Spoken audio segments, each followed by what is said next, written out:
welcome to the Armada Championships, the final game for Star Wars Armada here at FFG Worlds. Yes, indeed. We've got the culmination of the entire year for Armada players. Well, I guess since November, but the 6 months.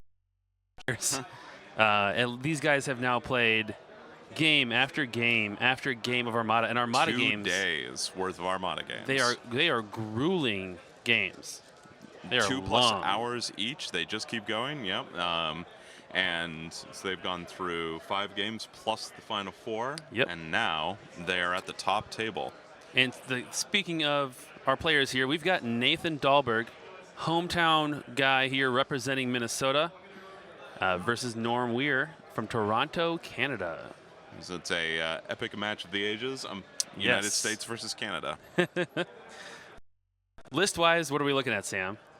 Well, we have 2 very similar lists, actually. Both of them have decided to play with General Riken, and they're obviously both playing Rebel lists. Nathan here is bringing a 5-ship list with an MC frigate using the Admonition title. It's a brutal ship, able to deal out a lot of damage at close quarters. Kind of a close-range brawler. Close-range brawler, indeed. And that's kind of the main difference between these 2 lists. They're both General Riken. They're both squadron kind of Squadron focused. A lot of flotillas, the transports that you see out there, and then each one of them has 3. Although Norm has brought one of the combat refit transports for a little extra firepower. But yeah, instead of the MC-30, Norm has a assault frigate. That's right. Frigate Mark 2B, one of the first ships released for this game. And yes, Wave 1. Wave 1, yeah. And it is the using the Gallant Haven title, which allows it to protect its fighters as they get close, as long as they stay close by it. Sure, so that can mitigate some of the damage that these fighters will take. So he's got that kind of long-range firepower of the assault frigate and that little bit of a buff to the fighters. Nathan has the torpedo frigate, which if it gets in close, gets to ships, can do some serious damage. And the last ship is one that both of them have that is actually the same ship and same upgrades in both respect. A Nebulon B escort frigate with the Yavaris title, a fighter coordination team, and a flight commander. It's a potent combo that makes the Nebulon B, also a Wave 1 ship, really, really effective for Rebel players. And it's a great tool to really make their squadrons hit incredibly hard. And both of these guys have a long list of mostly named squadrons. We see things like Wedge Antilles, Janors, Ten Num, Dutch, Luke. A lot of your big characters on the board in squadron form because General Riken's ability, which they are both going to be benefiting from.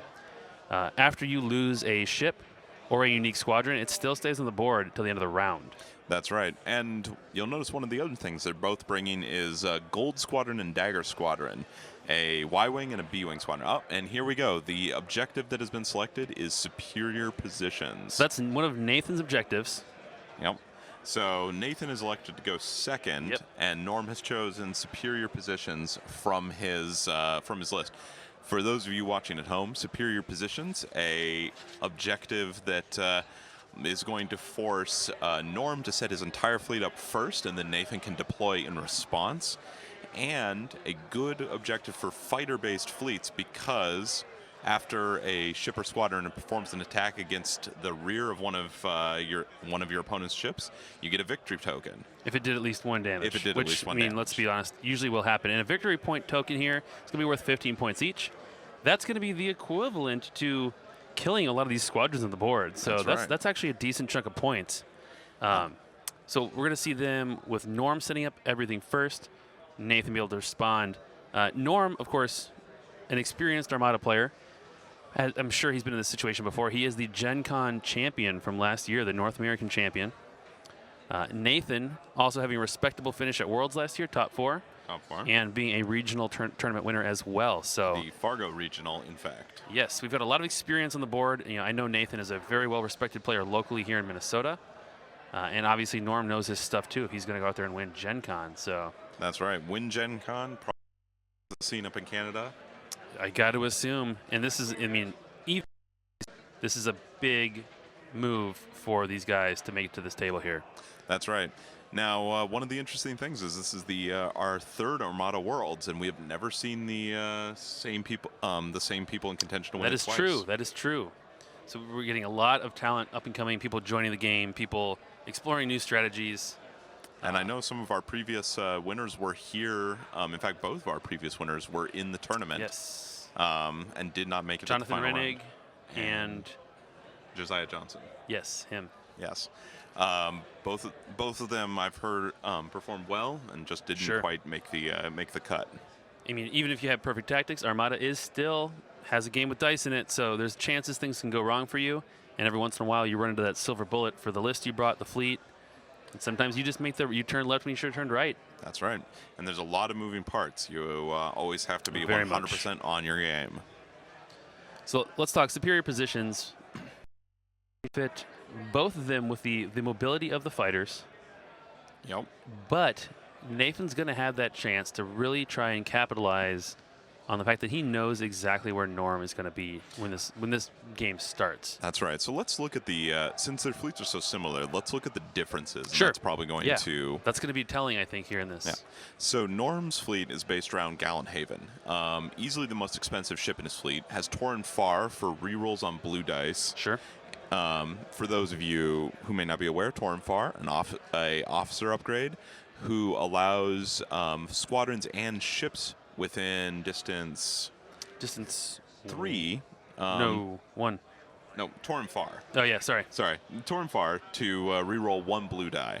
Yes. And that works on their squadron attacks and their bomber attacks, too. Exactly. Gallenhaven, of course, protects friendly squadrons within distance 1. It reduces their damage by 1. Now, the thing that jumps out to me about that list is we don't see Jan Ors. No. Jan Ors works great with Gallenhaven because her ability to let a friendly ship nearby use her brace token, reduce the damage in half, and then let Gallenhaven soak another point of damage. And I'm wondering if that was a conscious choice. I'm wondering where he came up with, where he found the value over just taking Jan. Well, he does have 2 VCX 100 list, which, if I'm not mistaken, Nathan does not. He does not. Yeah, so that's one of the big differences, is Norm is investing in the VCXs, which are new as of some of the latest releases. They are a very large ship. I mean, it's squadron, the Ghost, I should say. If you guys have seen that in various forms of Star Wars media. That's right. VCX 100 is the generic form. The Ghost is piloted by Harrison Dula in this game as well. But it has 2 abilities which are really useful. One is Relay and one is Strategic. Relay is going to let Norm activate squadrons that are use ships from anywhere on the board to activate squadrons near the VCX 100 as opposed to near those ships. The second thing it has going for it is Strategic. Now... not going to play as much of a role in this match, though, not right? This match, but Norm did select. Norm spent 399 out of his 400 points. He was obviously not working hard for an initiative bid. He probably expected to go second player a lot, and 2 of his objectives involve objective tokens being set onto the board. Yes. So strategic will let you kind of shuffle those around, maybe mess with your opponent's plans to either score those objectives or control them at the end of the round. That's right. So I'm guessing that was his thought there. Now, meanwhile, Nathan is rocking Biggs, Dark Lighter, Wedge Antilles. He does have 1 YT 1300, Jan Ors, which we talked about. Yep. 10 Nub, Dagger Squadron, Gold Squadron, and Nora Wexley. It is a perfect rogues gallery of Rebel Aces. There's only 1 non-unique ship. Or 1 non-unique squadron. So almost all will benefit from Recon's ability. That's right. And I think the other thing that may be telling here is, and we didn't mention this about Jan, her other ability, she has intel. Yep. Which is a keyword that grants enemy squadrons at range distance 1 of her the heavy keyword, which means Norm's fighters will not be able to tie down and engage Nathan's fighters as long as Jan is in the mix there. So they're going to be able to go to town on Norm's capital ships, while Norm's fighters have to deal with these squadrons first. That's right. That's what I'm thinking could be a big deal if they're able to get an early kill on something like Gallenhaven or the Yavaris. That could be a big swing here. Big swing in the game. Now, what's interesting about this game is that the way the lists are set up, both have mitigation to protect their fighters in addition to their admiral. Yes. Riken's going to, of course, let Riken's ability is that when a ship or friendly squadron is destroyed, it does not actually destroy till the end of the round. So it can still attack and move and do all those things. So what we have here is besides Riken, 2 different forms of damage mitigation for their squadrons. Norm is relying on Gallant Haven to keep his squadrons alive by reducing damage. Which is very, very positional. They have to stay in a kind of a bubble around Gallant Haven to get that benefit. Yep. Meanwhile, Nathan is relying on Biggs and Jan Ors to keep his squadrons alive.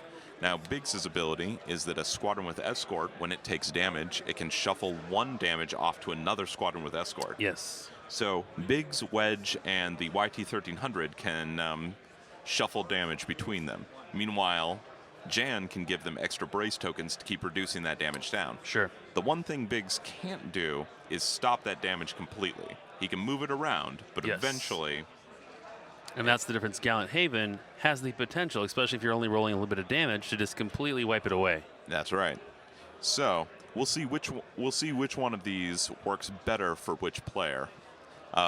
Finally, of course, the other thing we're going to see is how much of a role that MC-30 torpedo frigate admonition is going to play in this fight.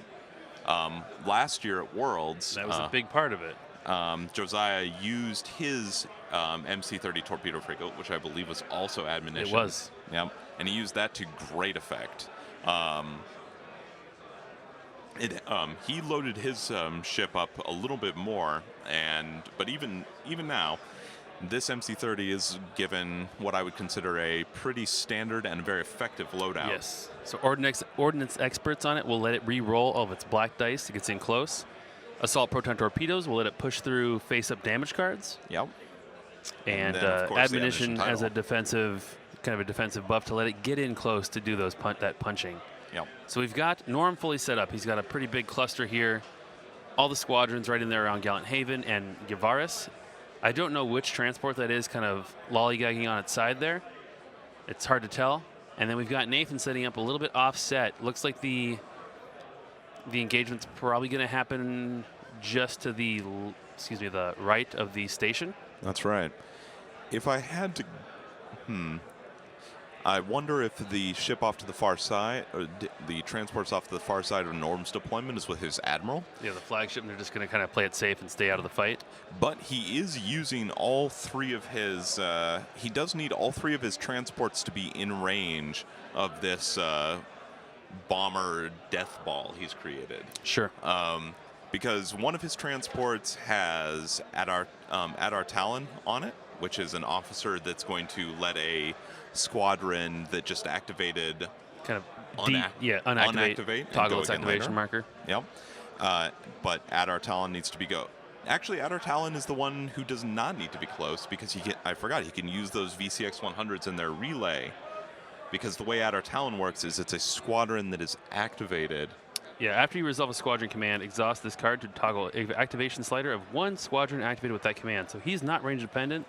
Yep. So he's probably going to just try and stay mostly clear. The Bomber Command Center, however, does need to be up close. Does need to be in there. So if I had to guess, that transport off to the side is the one that he is using as his flagship.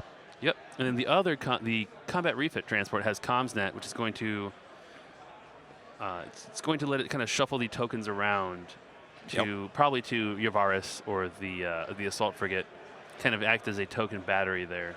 Yeah, if I had to guess, passing squadron tokens. Squadron tokens to Yavaris for maximum effect. Sure. In fact, we see that Nathan also has a GR-75 transport with CommsNet. That one is where he is Captain General Riken.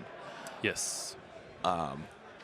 If I had to guess, I'm guessing what we're going to see with Norm's fleet is that he is going to shift the bulk of his forces in towards Nathan's fleet. Try and get through the debris and the asteroids there. That's right, going through his right.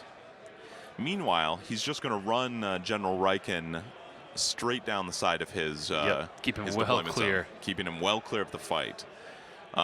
Meanwhile, we see Nathan lining up basically on the starting line with all of his ships in line forward.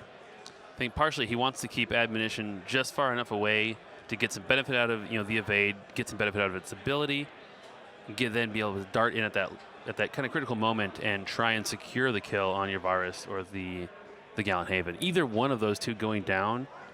I mean, for both of these guys, they have two big capital ships that are the juicy targets. The transports, I think you take them if you can get them, but that's not what your focus is. They're not going to win the game by themselves. That's right. If you can kill one of these capital ships, and then, or if you can kill either of the transports with General Riken on it. Sure. That's certainly the advantage Norm has here, is that he's probably going to be trying to keep his flagship as far away from the battle as possible. Nathan has to be a little closer just to benefit from Comsnet, although he may end up deciding that it's not really worth it. And Comsnet it's the full length of the range ruler, so he doesn't have to be too close, but it is a little bit more risky than just going off into wild space. All right, so both players have shaken hands. They're plotting their orders, and they're getting ready for the first turn. I mean, the squadron fight could be very, very telling here. If one of these two players starts to really hemorrhage their ships, they're going to have a tough time keeping up with the damage output of the squadrons left on the other side, is what I'm thinking, especially with Varus in the mix on both sides here. Yeah, let's see what he's going to do with this.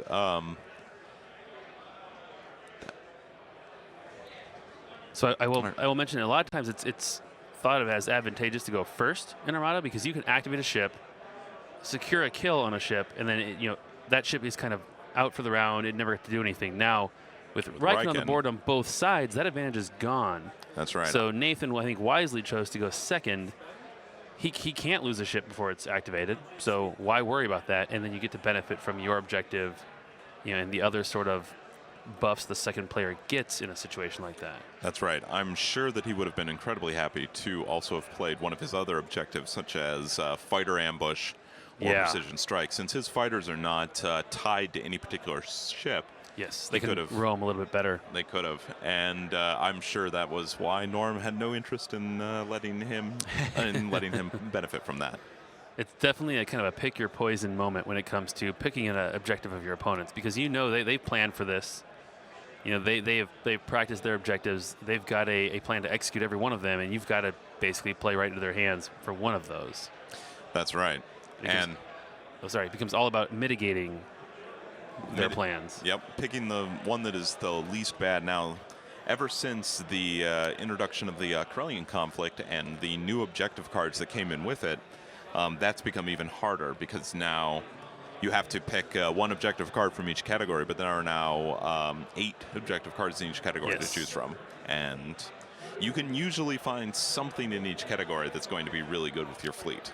I will say, people in the chat are asking, what would we have done in this situation? I think, as Norm, I do the same thing, just because superior positions could potentially benefit you both pretty equally. You both have the squadrons to get into those back arcs and take pot shots. The other ones, because you're tied to Gallant Haven, I think are going to be a little bit tougher, for you to get any value out of. That's right. Yeah, now we see Norm is in fact running his GR75 transport down the board. Heck, he made it his opening move because why not? It's a good way to delay. Yeah. Right now, he wants Nathan to commit as much as possible, so that Nathan has telegraphed his plans before Norm is going to respond. And as long as Nathan's second player, he's always going to have that advantage. He's going to get to see what Norm's doing first. And so we see, in fact, Nathan opened up with one of his GR75 transports and is now moving yet another GR75 transport. The ones that we can probably expect are the easiest choices for him. Yes, and for those of you guys watching at home, if you're not completely up to speed on Armada, one of the big kind of defining characteristics of the game is that the capital ships in Armada, they shoot first and then they move. So it's an advantage to wait for your enemy to advance into your range take your shots, then move closer. That first guy to take that shot, the first guy to take fire generally doesn't get to shoot because he just moved into range. So that's right. A lot of times you see people try to delay and be the first one to take that first punch. Now, it still doesn't mitigate the advantage of being first player, especially after that round that you've both moved into range. Yes. But Norm, at the same time, doesn't really have a list that's well designed for first player. In fact, Nathan's list with Admonition benefits from that somewhat because if Admonition is able to get into firing range at the end of a match, yes, Nathan can activate it first to guarantee a broadside. And then, because the ship is incredibly fast, it's a speed 4 ship, it can just zip away and potentially avoid conflict. The Empire, of course, does the same thing with Gladiators, and especially with Demolisher-equipped Gladiator. But, so, Norm has first player. His biggest advantage, though, is he is going to also be able to activate his fighters before Nathan can. True. And Norm has, move your hand.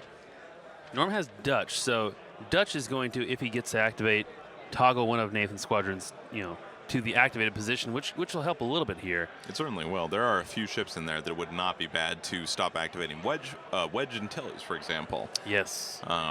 You do not want to be going up against him. Although Norm doesn't have the combination of Dutch and Wedge, which is a classic activate them and then hit them with Wedge's ability for additional attack dice. So.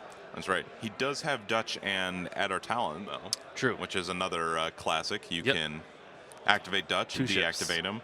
And then if Dutch was fighting something alone, Dutch can attack at the end of the round. Since his target is already activated, he just does an extra automatic damage. Yes. Can't discount that. It doesn't seem like much sometimes, but that can often be the difference between destroying a squadron and not destroying a squadron. So in the chat, we have some people asking, why not fighter ambush as the choice here?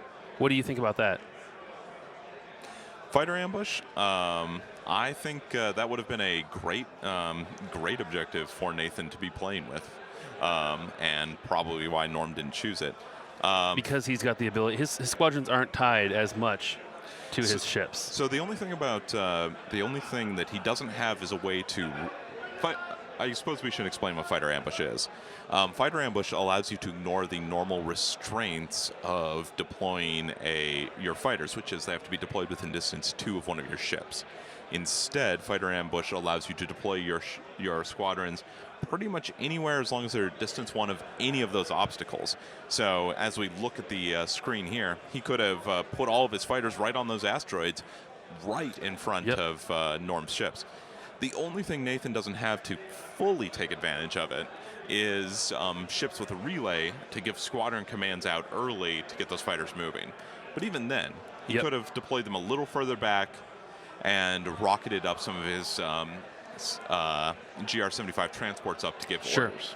The other thing, too, because Nathan has the intel, he can start making those attacks on capital ships right away and potentially scoring the points from fighter ambush, where Norm's going to have to eat through the escorts before he gets to get into the capital ship. So that may have played into that decision too. That's true. And the other thing we have to remember, and good players are always remembering, is that since Armada is a game with these objectives that are constantly switching, if you're not playing to the objective as well as trying to defeat your enemy, you probably are going to end up a losing situation.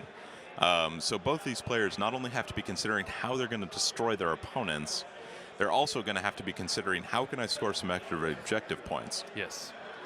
Because even, kill a couple squadrons, kill a GR-75. The other guy scored, 3 or 4 objective tokens that turn. You're still losing the points battle here, so you really cannot afford to ignore something like superior positions that can hand out so many additional points potentially per round. That's right.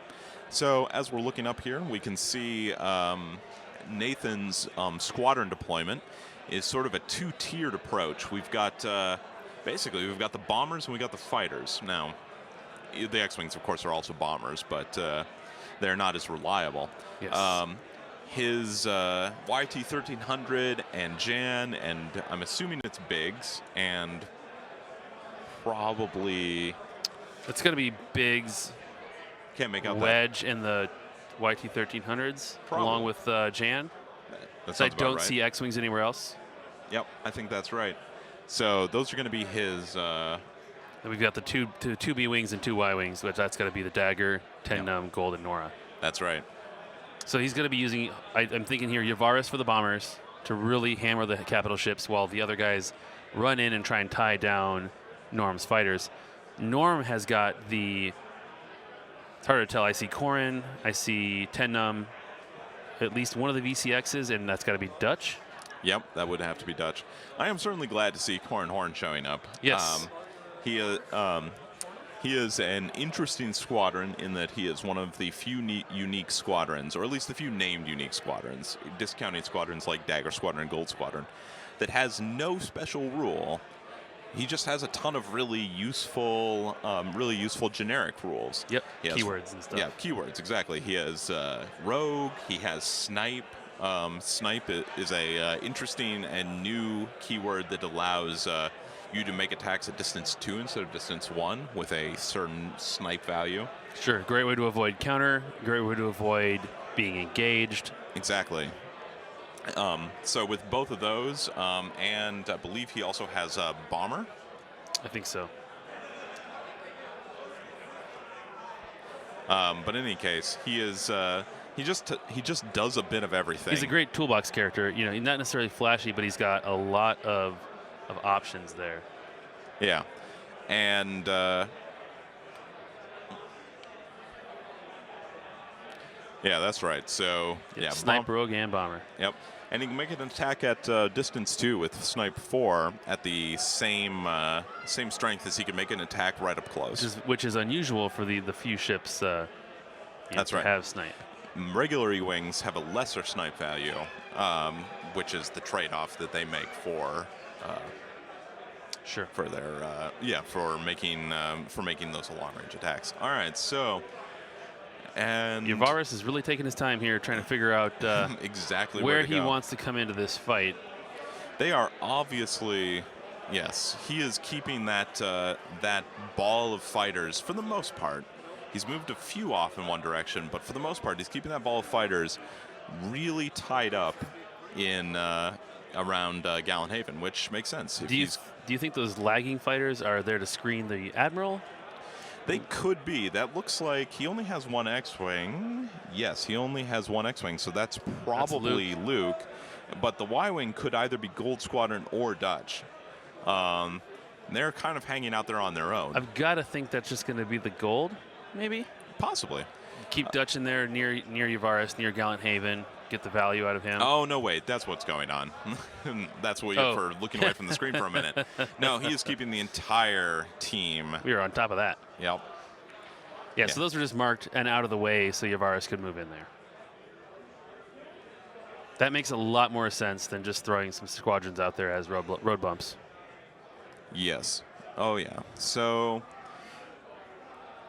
these two, now that's going to be some tricky flying for him and Yavaris. Notice how Yavaris is tucking right in on Gallant Haven's flank there. Trying to avoid that debris. Trying to avoid the debris, trying to stay in range, but not trying to fly towards Nathan's fleet. He just doesn't want Yavaris to get into a big slugging match with any of Nathan's ships or squadrons, I'm guessing, if he can help it. Yep. Now, this is the fighter coordination team dragging the squadrons along with Yavaris, looks like. That's right. That's right. So fire coordination team is a great team upgrades after you execute a maneuver. You may select a number of unengaged friendly squadrons up to your squadron value at close to medium range, and they may move up to distance 1. So it's a great way to kind of boost your squadrons into position. The ones who are slower may not make it to the fight as fast. Give them extra move every turn. Not a bad little option. Yep. It's certainly good, and it's not surprising to see them both have outfitted their Nebulon B escort frigate in the same way. It's a very popular build to see these days, and I mean, to be honest, the Gallant Haven assault frigates are also right up there because they're a great way. They can almost mitigate a lot of the anti-squadron fire you see from capital ships. Yep. And in concert with some of those defensive tokens, they can really do a number on even squadron-to-squadron attacks. That's right. All right, so Nathan has moved all of his ships at this point. And admonition is really cooking. Oh, man. It is. He's keeping it at speed 4. Makes sense. Admonition can't survive long against this ball of fighters if those fighters are able to get into prolonged shooting against it. So Admonition's best effect is to rush through the fleet, destroy anything and everything around it, and then rush out the other side, discarding its defense tokens as it goes to try and stay alive and preserve those points you spent on it. Norm better be careful, because Admonition is rolling up with some blue dice as well as some black dice, and those blue dice have accuracy. If one of his flotillas catches it, accuracy, the scatter, and boom. Yeah, let's be fair. The only thing protecting those flotillas is that scatter token, the cancel all damage token. 1 accuracy, and the amount of raw damage that Admonition puts out will just destroy one. Sure. So now we're well into the squadron phase. Looks like throwing out the bomber contingent up there with Admonition. Indeed. Oh, that's a... Looks like Nathan has like a built-in squadron marker with each squadron, almost. That's kind of cool. Perhaps a washer. It looks like it's made of steel, so he might be just keeping washers under his squadrons to indicate where they are. It's a clever idea.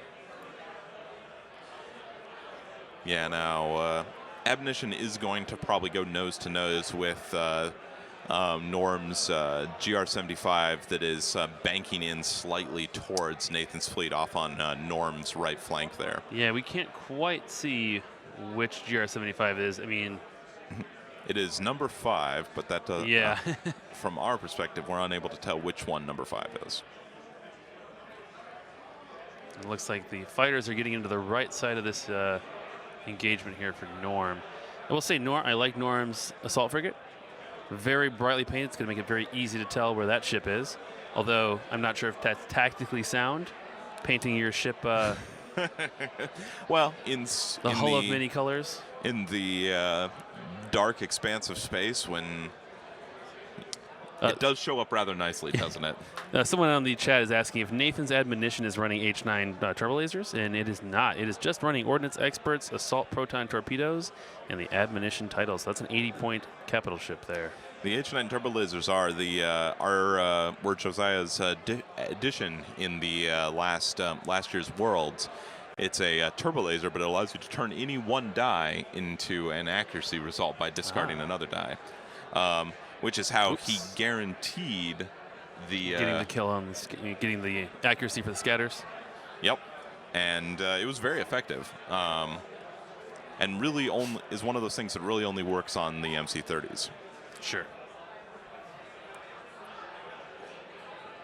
Now we just have that kind of end of round where they shuffle their squadrons around a little bit, but I think this coming turn we are going to see the fireworks start.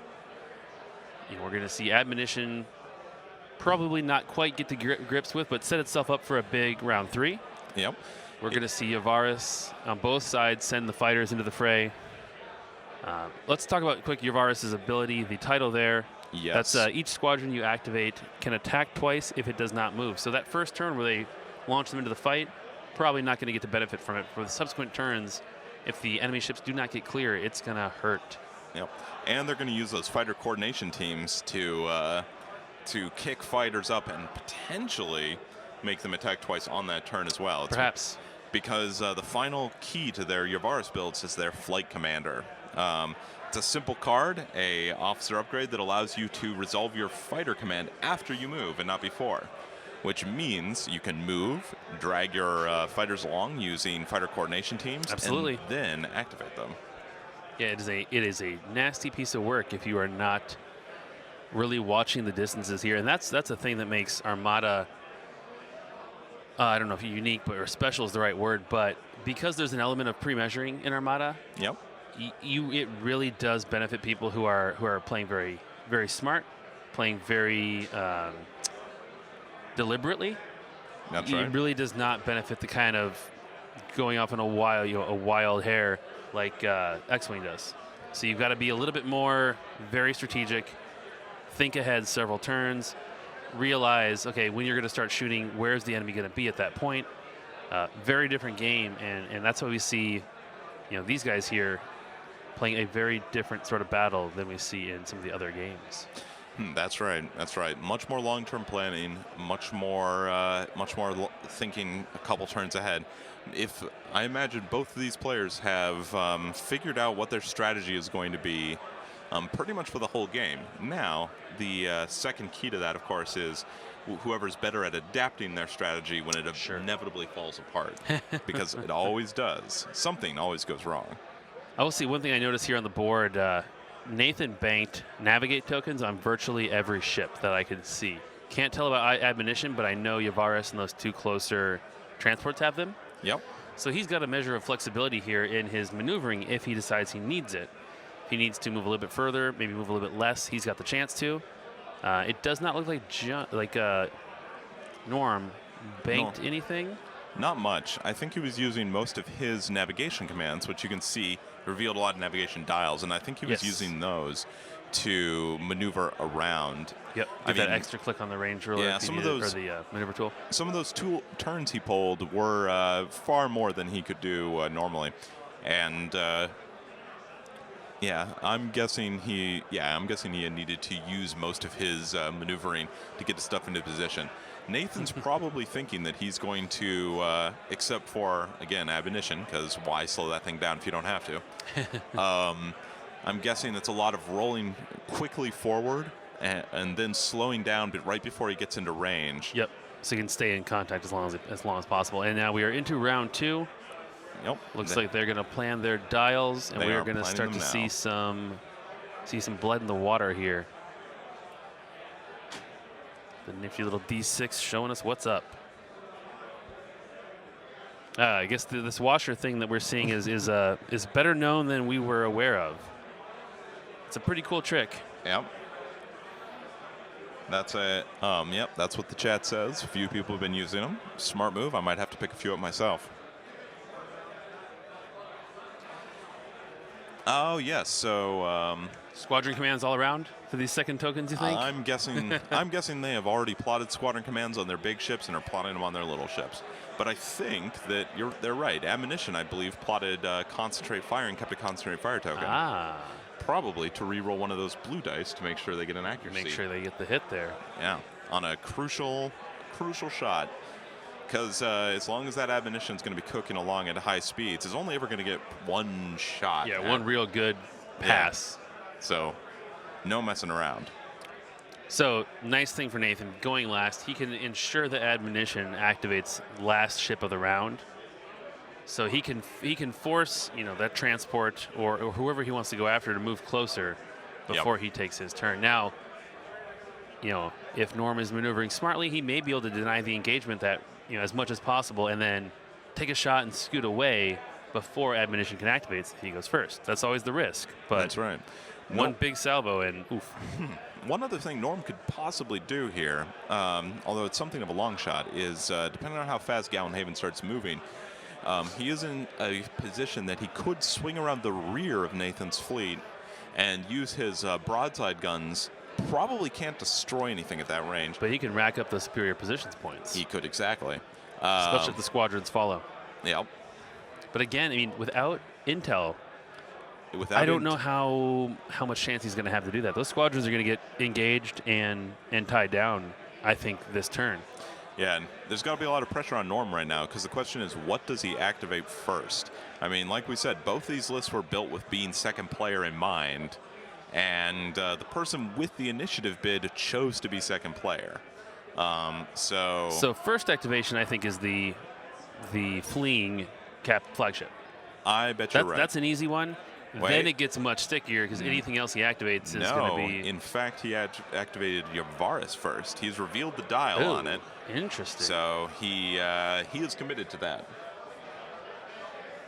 This could be a stroke of brilliance, or this could be kind of throwing the punch too early.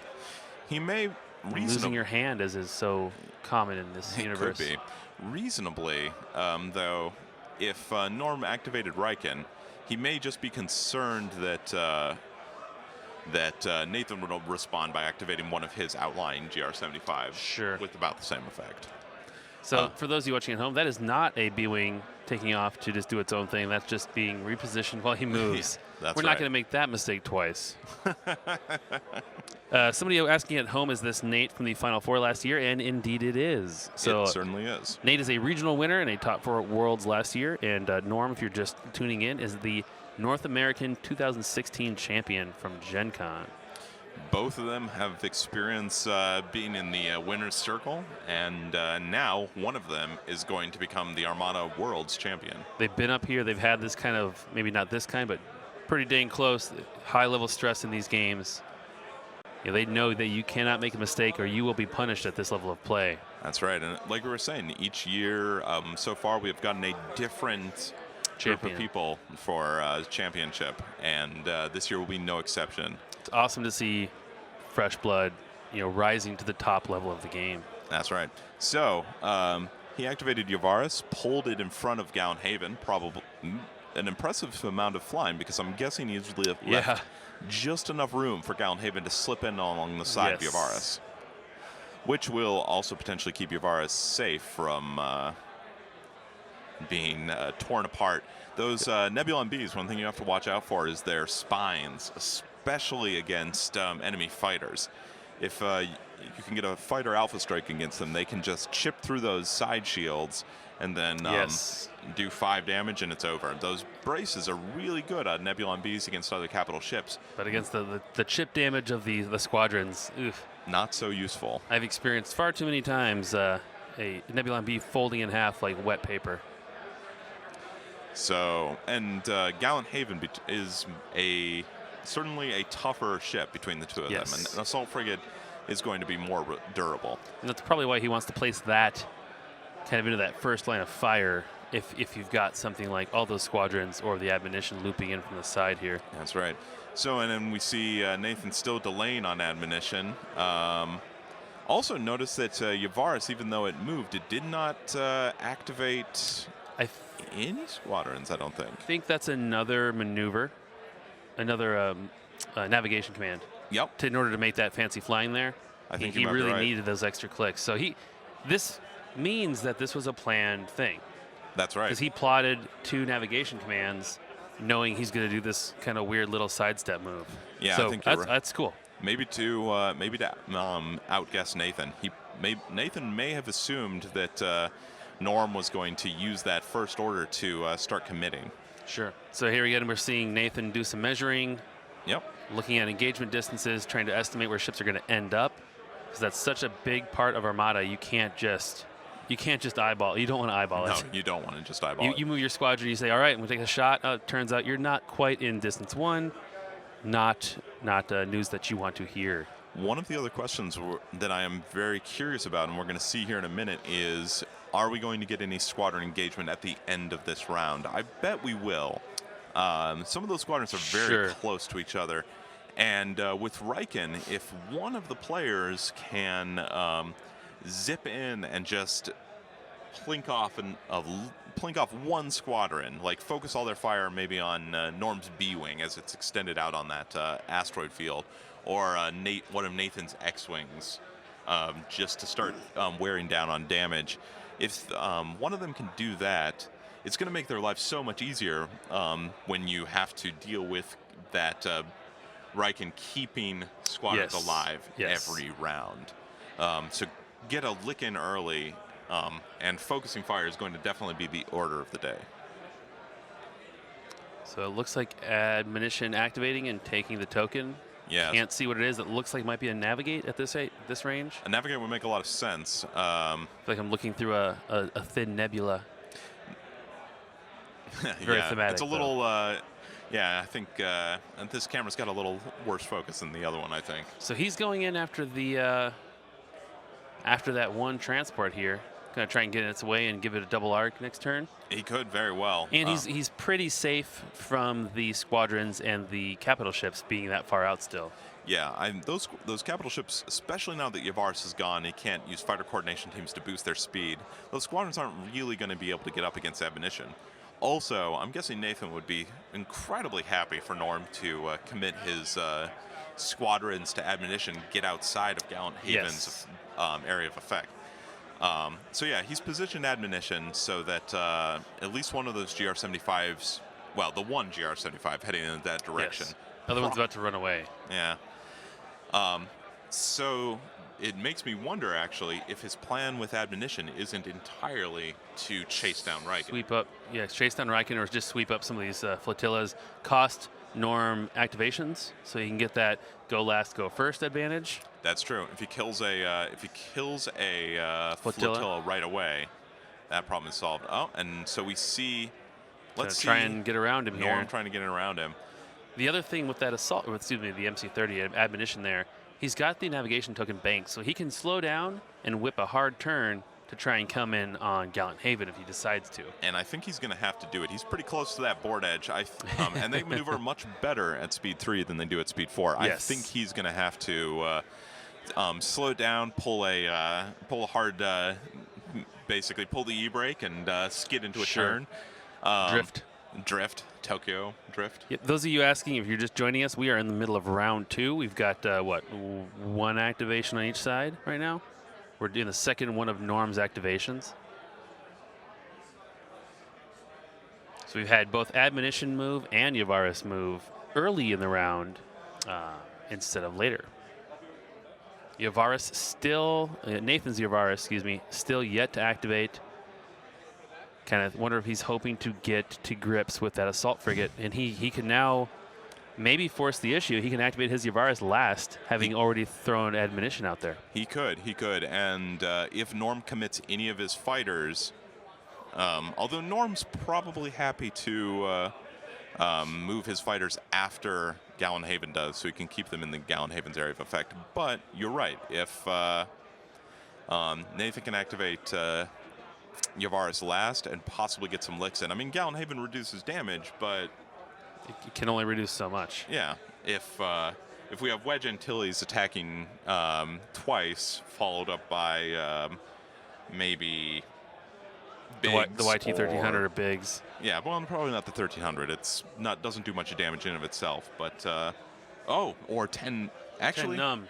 10 numb and his ability. 10 numb's ability pretty awesome. We should probably mention that. Yeah, because this is going to be important against those clumped up squadrons. Yes. So his anti-squadron attack is 2 blues and 1 black. The blues are important because while he's attacking a squadron, he may spend one of his blue dice with a critical icon. If you do each other enemy squadron at distance, one of the defender suffers 1 damage. So that's a kind of splash AoE effect there, hitting all the other ships around, and that's going to be. Now, that won't actually help that much with Gallant Haven on the board. No, actually it will, and that's it's an interesting rules interaction, but here's what's going on with Gallant Haven. It's before a friendly squadron suffers damage from an attack. So the splash damage is not an attack, much like an assault missile in... That's right. So, yes. Yeah, Makes sense. Norm needs to watch out for 10 nub as well. This is why we bring Sam as the additional commentator here. Rules guru. So, I'm too Minnesota polite to accept your compliment without without making some gestures and coughing into the microphone a little bit. So I apologize to you all of you listening. Speaking of Minnesota here, you know, Nathan is playing for a hometown crowd. He's from New Hope, which is just up the road from the Fantasy Flight Game Center. So that's right. He's part of the Twin Cities Armada community. So I know it's a strong community with a lot of events, a lot of like weekly play here at the Game Center, and I know those guys are here cheering them on. That's right. I can only imagine that. I think we saw some Toronto natives on the shout out in the chat though. So we got the virtual cheerleaders here as well for Norm. Yep, Norm. That's right. Norm may be the away team, but he's got his fan base cheering him on. I mean, heck, Minnesota, we're really not that far from Canada here anyways. No, it's not. Probably wasn't that hard for him to get down here. Got a lot of people talking in the chat about the future viability of Imperial Squadron heavy builds with the light carrier coming. That's right. We could talk briefly about Admiral Sloane of some of the of the next wave. She is going to be. She is a admiral so who is clever. Oh, yes. Yeah, there we go. There's those tokens again. But yeah, Admiral Sloane, very dangerous to a list predicated entirely on Rebel Aces because she turns cheap, disposable TIE fighters into token discarding assassins, basically. So I would not. We may see something very different next year with Sloane in the picture, as well as for Rebels. Rebels are going to be getting some new admirals as well. So it looks like we've got a bunch more flotilla action here. First thing that jumps out to me, Admonition has a very juicy double arc shot on that flotilla right now. So do you think Norm's going to activate that first and get it the heck out of Dodge? Yeah, he almost have to. He almost would have to. He does have that choice, doesn't he?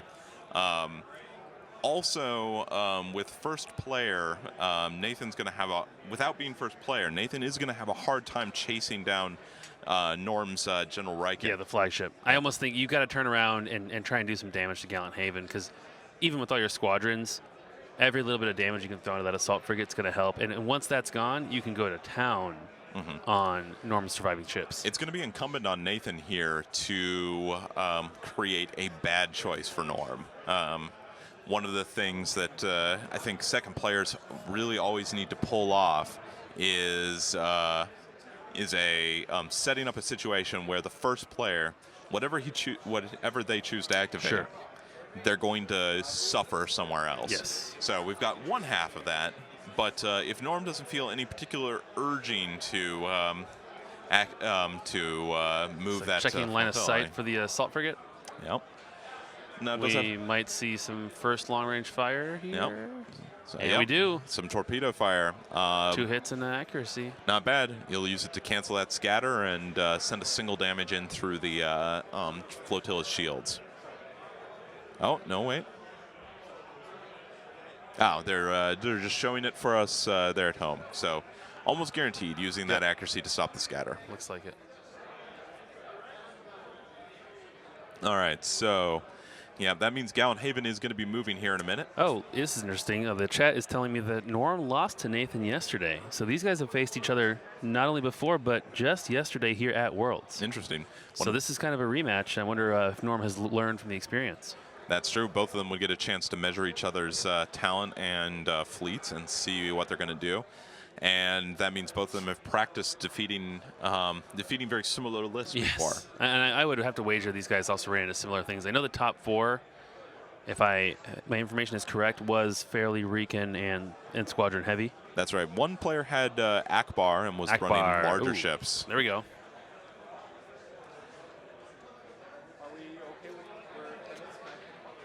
So a lot of figuring here. Yep. He's been very careful. Very aggressive. It is. Turn. Well, he has to. He has to put Gallant Haven into them to keep his fighters alive. But like we said before, one of the advantages Nathan has is Nathan can just choose to kill Gallant Haven using Jan Ors. That's what Yavaris is going to go to town on this assault frigate here. He didn't go quite in as far as he might have. No, but it's probably close enough. But distance 1, that's going to get the YT-1300. It's going to get that X-wing into.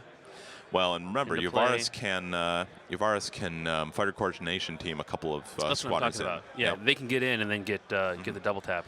Yeah, that 1300 is not going to be too useful. It's pretty mediocre. I mean, in general, it is not a impressive combat ship, but that's not why it exists. It exists for its escort ability. Yes.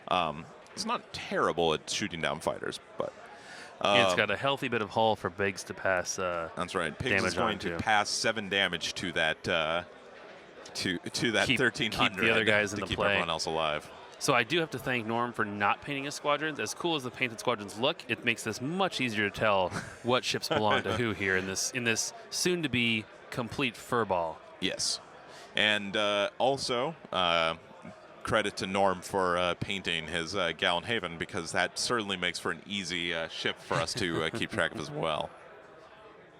You see, the chat seems to be agreeing with us that we could see the lack of Jan Ors be telling in this fight. And I gotta think I agree here, because the ability to just ignore the squadrons if he needs to is gonna really help. Now, granted, Dutch if he's getting the double activation, can mitigate some of that by taking some of those squadrons out. Some of it. But I don't know. I think you're right. If Nathan plays Janors correctly, intel can be the important thing here. Like we said, if he has to pick just one thing to kill Gallenhaven first. For sure. That makes everything else easier to kill. Exactly. So it's up to Norm to keep that from happening. Now, we will see how that's gonna come down to it. Gallenhaven itself is not an easy target, and it's got the guns. It's the move did, however, take Gallenhaven well out of Admonition's, sort of sphere of influence here. That is another good point. Admonition will have to, if it plots a maneuver next turn, it may be able to pull a hard turn and start coming into the fight. But it's still a turn away then at that point from really laying down damage on Gallenhaven. Yes. This is going to be an interesting fight here at the end, and like I said, I think we're going to get some firing at the end of this round from the various squadrons. Oh, we do have. I will mention one of these GR-75s. It is Nathan's, the one with Torren Fire. It's also got the Bright Hope title. So while defending against an attack that does not target your rear hull zone, before you suffer damage, reduce the total damage by 1. So I've got to think that is. It's one of his two forward-facing ones. Yeah, I'm one guessing. of the ones in here in the fight a little bit more. You said Janors was on it as well, or no? Sorry, that's Torren Nathan's Far? with the Adar Talon. Ah. No, Torren Far. Yeah, sorry. Poor reading skills. Then I am guessing that is one of the two GR-75s flanking right in the middle here. Yavaris. Otherwise. Torren's ability. Oh, sure. And the one out on the far side there is his flagship. You can see the flagship token on it now. Oh, yeah. Yep. So, and fact, sure enough, yeah, same with the one running down the board edge there. That's right. So Riken's staying out of the fight for the most part, but he is chasing down Admonition to give it tokens if he needs to. Yep. And I mean, he doesn't mind going up against the other flotillas there. That's just a bunch of flies buzzing around each other. We should point out that Norm does have a combat refit GR-75 if the two of them get into a fight. The combat refit. Is which one is the combat refit? That is the question. The combat refit would win in a flotilla on flotilla fight. This is a fight that nobody wants to watch because even with the combat refit in the mix, it's going to be a slow battle. Exactly. They would probably actually just have a really hard time staying in range of each other.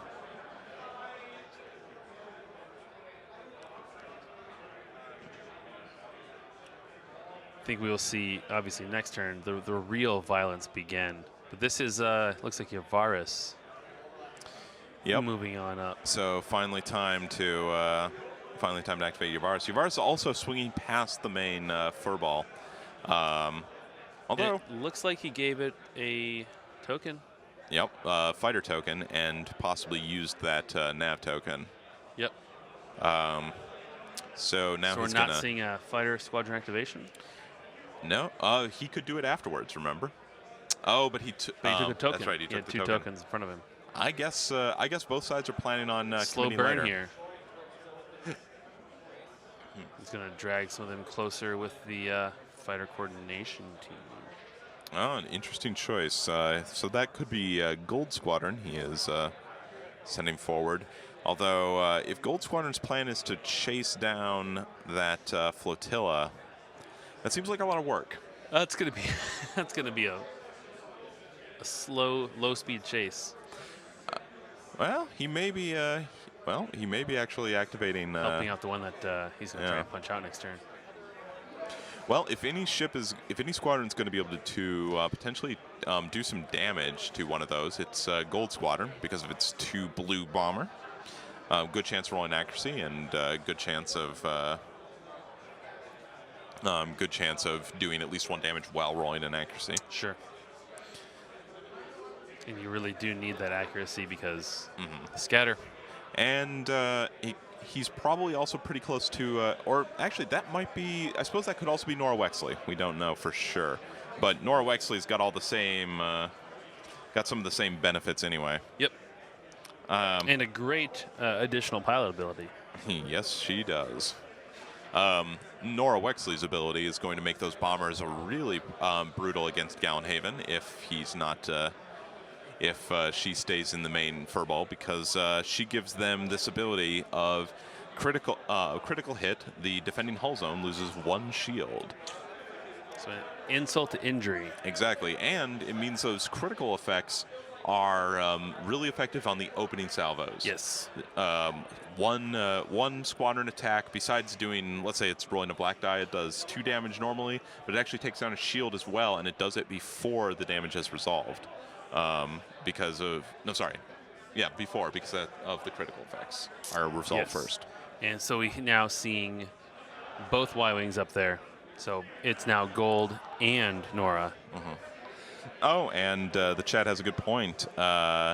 Gold Squadron going up there doesn't actually have to kill that flotilla, just has to keep shooting at it, scoring points. Yes. It can spend the entire time chasing after that flotilla and just racking up points.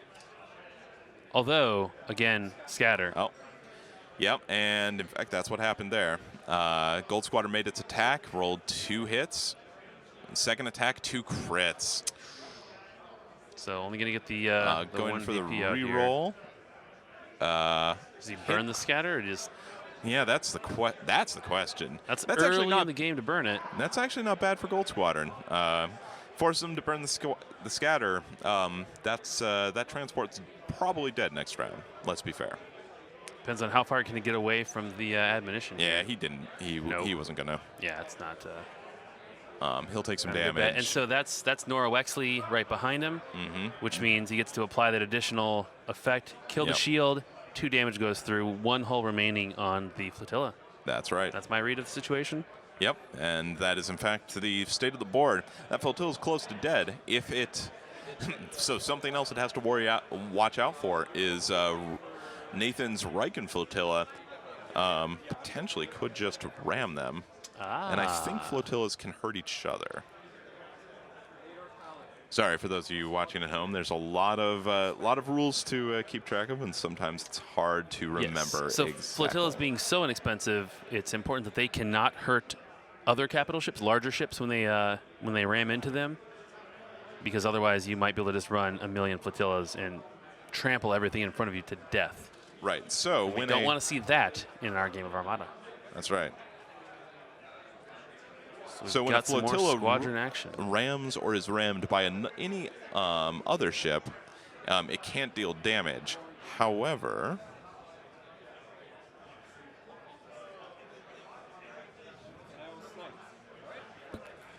all right. So Corrin Horn moving out, kind of on his own here. Hopefully going to get some backup. But he's taking the snipe shot here.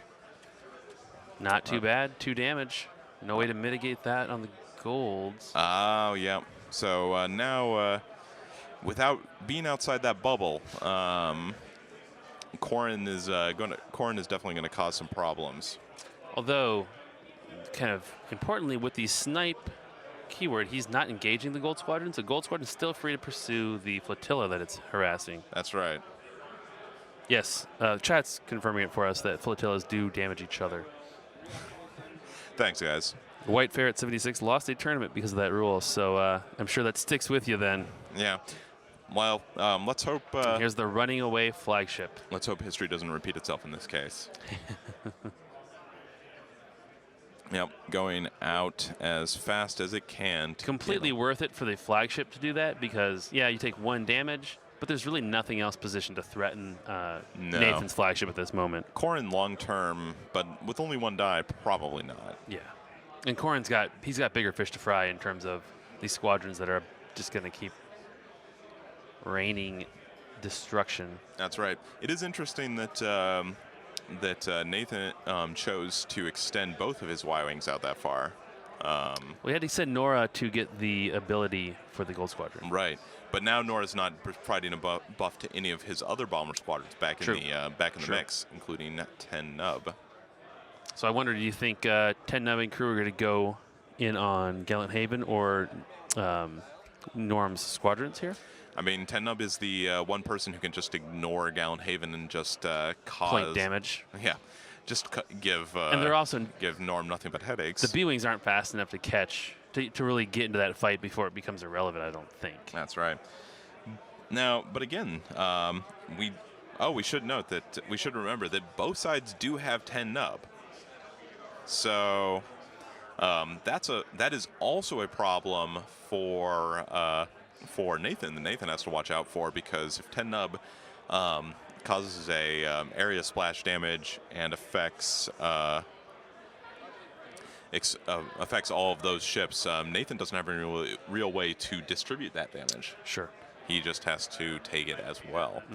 And Biggs is going to have a hard time playing his tricks, shuffling damage around if everyone's just taking it equally damage already. So this is the last capital ship activation, or excuse me, ship activation of the round, it looks like.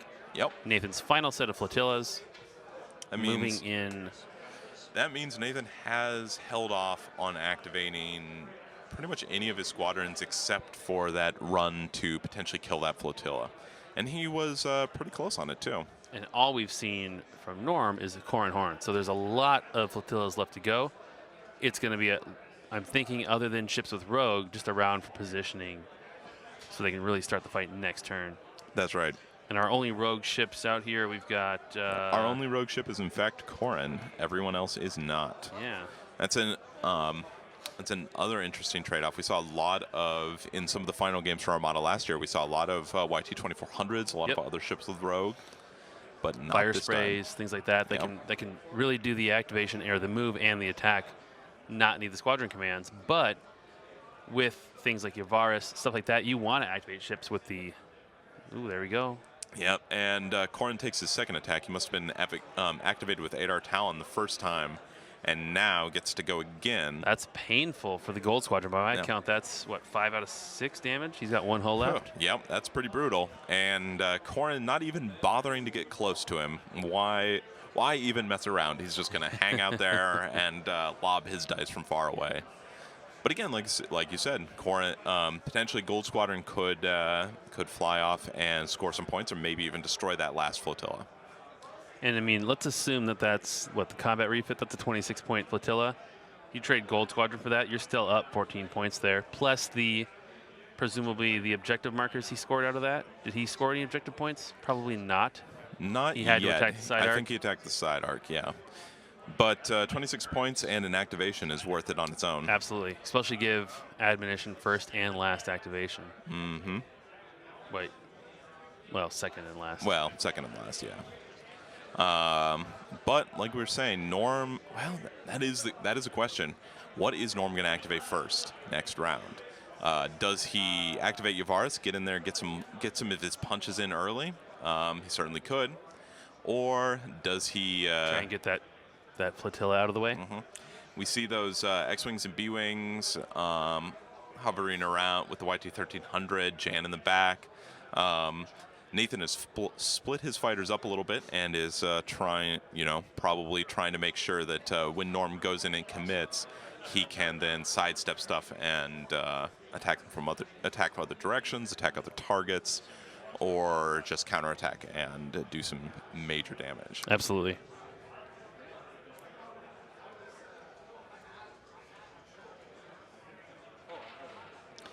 All right, so we're just waiting for them to finish all of their squadron activations. There's gonna be very little action here for just a couple minutes while they get all these squadrons positioned to really mix it up next turn. So I think Norm is telegraphing what he wants to do. I think he is just he's going to be moving his ships in, his squadrons in. Yep, he's.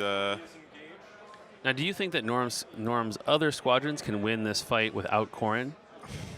Corin, he's doing his own work here. That's fine, but that's going to be a big furball without a critical piece of Norm's dogfighting crew. Well, Norm is super. Not Norm is super fast. Norm might be super fast. I don't know, but Corin is super fast, and with Snipe has unparalleled board range, speed 4. That's a fair point. And can attack it too. He may just be counting on Corin being able to jump in at the end and just get right back in the battle. And also relying on Corin's ace status with those extra defense tokens. Sure. To basically stay out of enough trouble that he can't get killed by any of Nathan's ships. Sure, he'll have to dedicate a significant amount.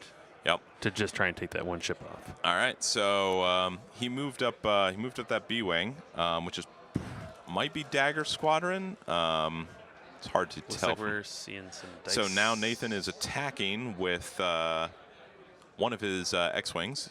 It must be Biggs because otherwise he'd be rolling 2 additional dice. Rerolling a Tauren. Ooh, that's not bad. Brutal. So that must be 10. Numbs. I think I saw a defense token getting flipped. Yep. So flipped it, braced it down to 2 damage, Gallenhaven it to 1 damage. Pretty potent for sure. He is, but all right, the YT 1300 is going to be going. Probably not going to do a whole lot. Let's be fair. He won't be bracing this, but no, he has to reroll. Yeah, otherwise Gallenhaven will stop all the damage. And there you go. Actually, he's going to stop all the damage anyway. He'll spend that other brace, bring it down to 1. Gallenhaven reduce it to 0. I don't think he has any other ships that can threaten the squadron that turn. Can threaten 10 num. It doesn't look like it, no. So that's just essentially 2 burned attacks. Yep. He did make him, however, choose to he made him burn a token instead of burn the brace instead of the other one. That's not going to help 10 nub in the long run. People on the streamer asking, yeah, it looks like Nathan's using some steel washers under each squadron, so he has a built-in squadron marker if he needs to lift it to maneuver a larger ship through, which is a really clever idea. I give props to whoever came up with that in the community. That's right. And since they're steel, they should be hard enough to move that you won't lose position on your squadrons. And if you're running a fleet that is heavy in ace pilots and maxed out your squadron points, you should be very precise as to where your squadrons go. Yes, because it's going to make a big difference. All right, so, we continue to see squadron maneuvering, both sides jockeying for position. I'm very curious to see what is going to happen next round at the beginning and what Norm is going to choose to do. So that's a ball of the golds, or the gold Dutch Dagger Squadron, and then the VCXs, then that has to be Luke and the other VCX. Yes. Ooh. It's like forensics here, trying to figure out which squadron exactly is which. That's right. If only we had a zoom function on this camera. All right, but and notice one of the interesting things about both their strategies is that in both cases, Yavaris is staying off to the side as much as possible. Yeah, you don't want to lose it to a fluke roll. No, and Norm has some advantage there, using those VCXs to activate squadrons with Yavaris, even if Yavaris stays very much out of the fight. Yep. Nathan's got to keep a little closer, but since neither side seems incredibly eager to commit their ships to the battle just yet, that's not really a big risk for him either. Sure. By the time Gallenhaven is in a position to threaten Yavaris, Yavaris should be pretty much out of the way. So now we got both Wedge and Biggs up in there. Yep, everyone. He's making sure that he doesn't get into a double arc situation for anti-squadron fire, it looks like.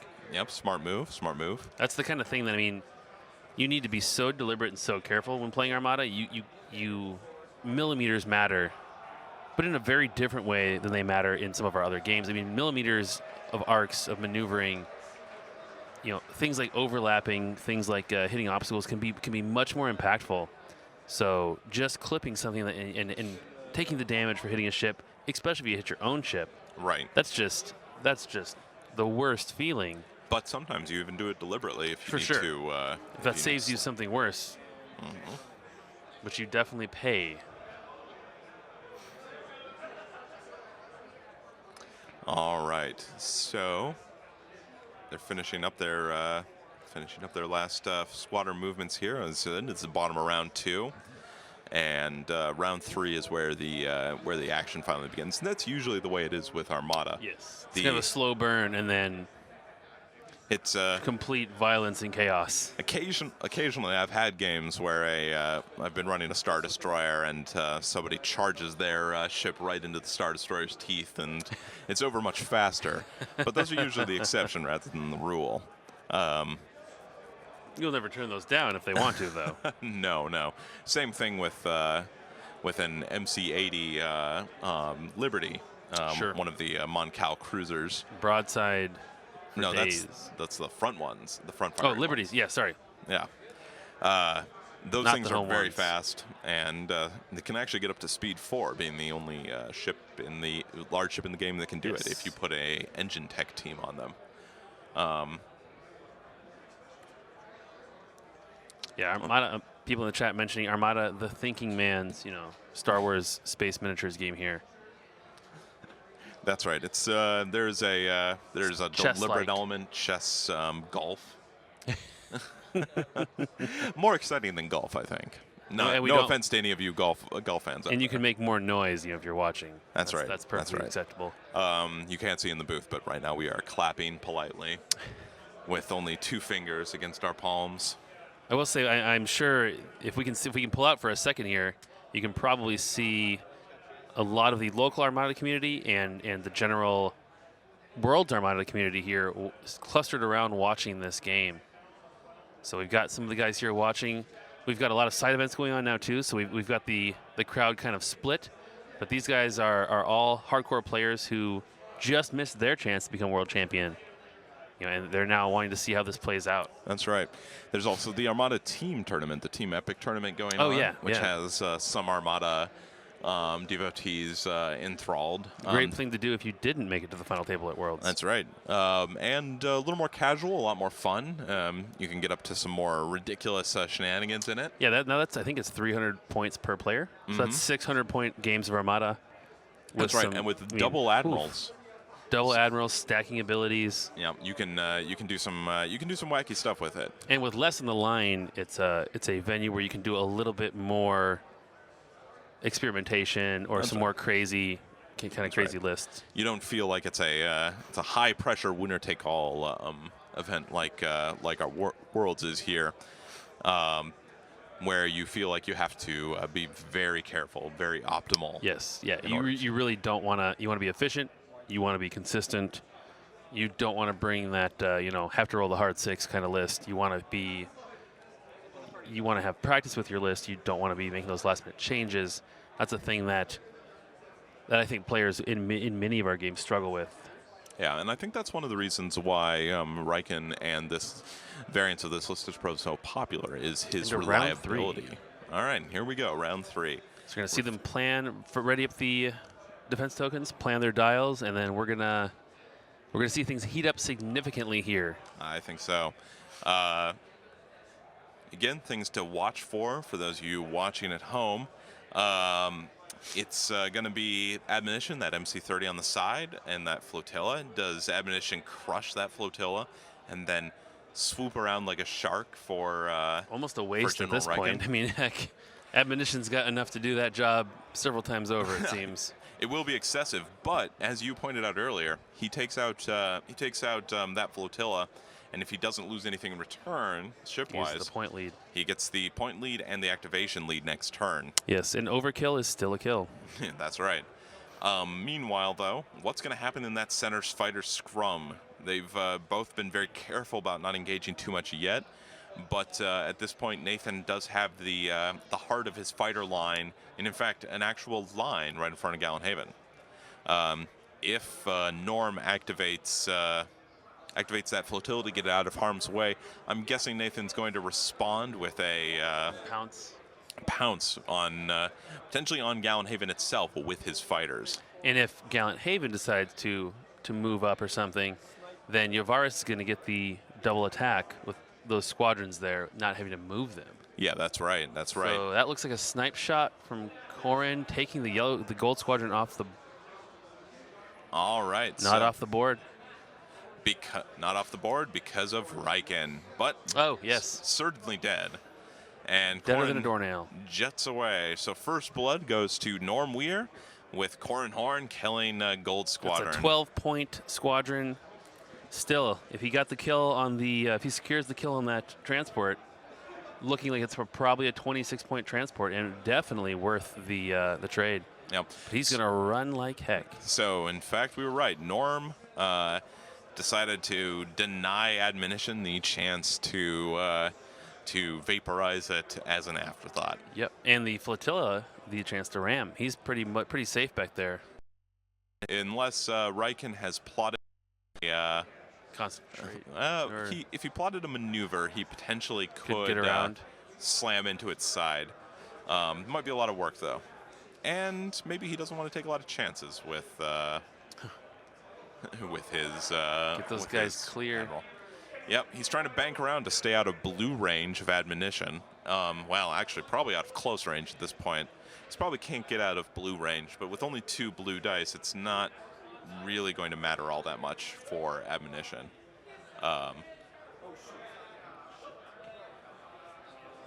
They're really getting their mileage out of those deployment zone markers as both squadron markers and ship markers here. I have used those that way myself quite a bit, as I'm sure most of our community watching along has as well. Looks like we've got a judge call. I can't quite hear what for, but something I think was done out of order or done mistakenly. That is the one problem with playing with or against Riken, as the chat's noting. Sometimes it's hard to see what has been eliminated and what hasn't. In fact, Gold Squadron there has been taken out, but it is hovering on in a state of unlife until the end of the turn. Riken's ability is keeping it around. What's happening over here? Is Flotilla not going? That's an interesting question. It has to be going, but oh no, of course he's using relay to activate one of his squadrons. Okay, yep. Oh, and that was the oh shoot, I didn't activate my squadron. I'm doing that before I move. That's right. Nathan generously allowing him to make that move, which any sporting player would be willing. It's one of the things we consistently see at Fantasy Flight World Championships and other high-level tournaments for all of our games. The graciousness and the good sportsmanship of a lot of our players here, it really blows me away every year. That's right. I mean, just because it's a competitive game doesn't mean everyone can't be good sports and good players to each other. It just makes for a much more enjoyable experience for everyone. And both these guys know they've both been playing all day. Yep. 2 days now. They're both tired. They've had a brutal time of it, and you want to win Worlds because of your smart play. Not necessarily because a gotcha moment like that. That's not going to feel nearly as sweet when you take that trophy home. Exactly.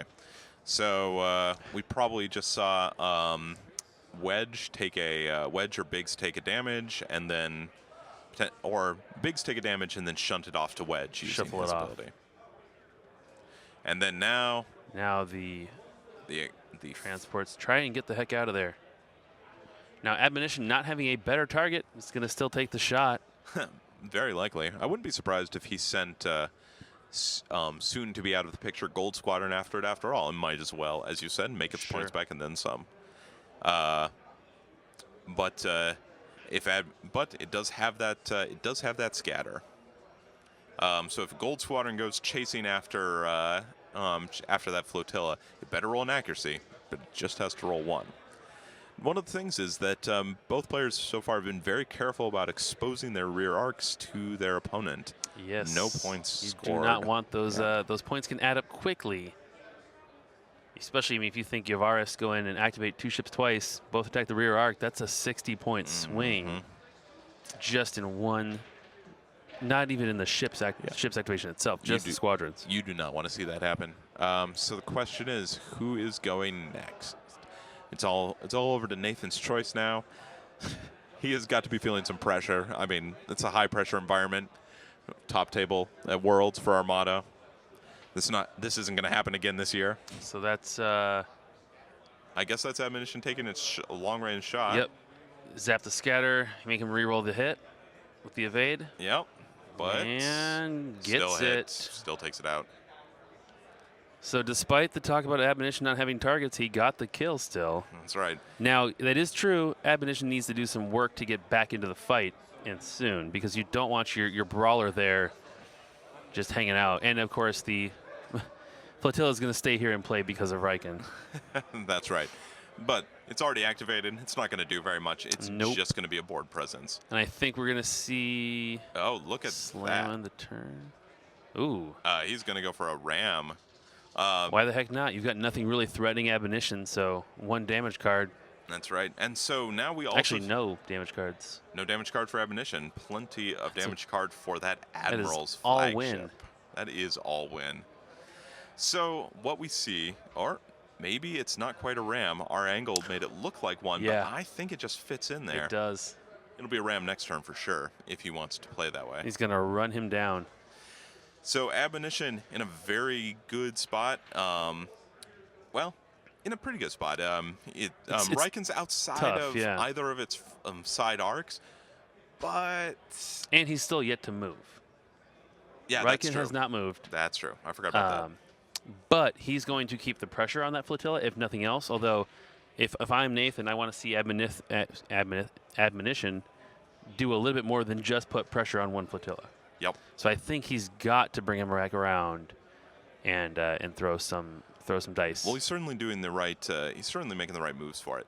The other ship that has to be feeling a little bit of heat is potentially Yavaris, but I think you're right. Gallant Haven is the one that could potentially be in danger, but it'd be a last turn shot with Admonition. Yep. He may just be committing to trying to run Riken down and. Okay. This is a time when a Demolisher title for the MC30 would be worth its weight in gold. Yep, and that's why I think they never gave it one. They that thought occurred to you guys in development. It may have. The Admonition title and the Bright Hope title are brutal enough to deal with. All right, some black and blue attacks. We're looking at some squadron activations. So with 26 points for that kill, we still are not 100% sure if that was the combat refit or the Bomber Command Center transport, but I've got to imagine it was the combat refit. I think so, with the comms net. I don't know why your Bomber Command Center would be way the heck out there. Yeah, right? Yeah, no, I don't think Norm kept his Bomber Command Center that far out. Now, his Bomber Command Center is outside of engagement range for most of them, though. It's trailing along his left flank. And that was a shot here. Another That's Nathan rolling, I think, because I know Nathan has some world dice. Yep. Norm comes in with a. Oh, he is attacking. Not bad. That's not a bad shot. That's not a bad shot. Shooting at one of the squadron attacks. Yep. Shifting some damage around from Biggs to the YT-1300. It looked like. Yep. This one. Oh no. Different ship.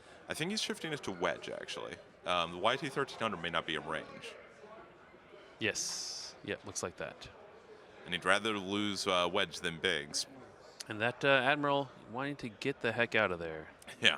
Not interested in playing around.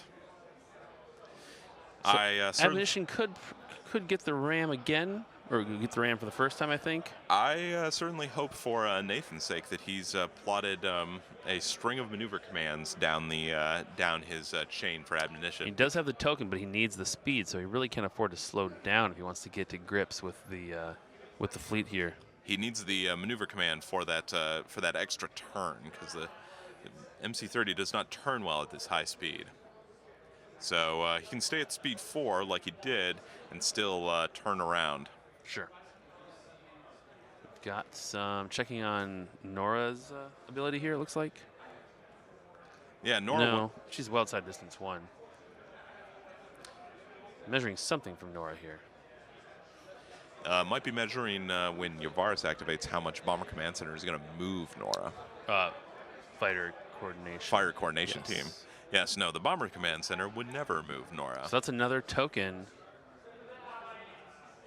for Yavaris. Yes. Sorry. Flotilla? No, it is in fact for Yavaris, because that flotilla is Nathan's flagship with the boosted, with the comms. So token for flotilla, token for Yavaris, but the flotilla is the one activating, which makes a lot more sense. I feel like Nathan's Riken is pretty well out of any danger. Out of any danger, at least for now. Maybe late game if Norm is able to really dominate the squadron phase. If the squadron fight goes really against Nathan, he could be an issue. But at that point, I would think Norm's probably got it in the bag. I think so.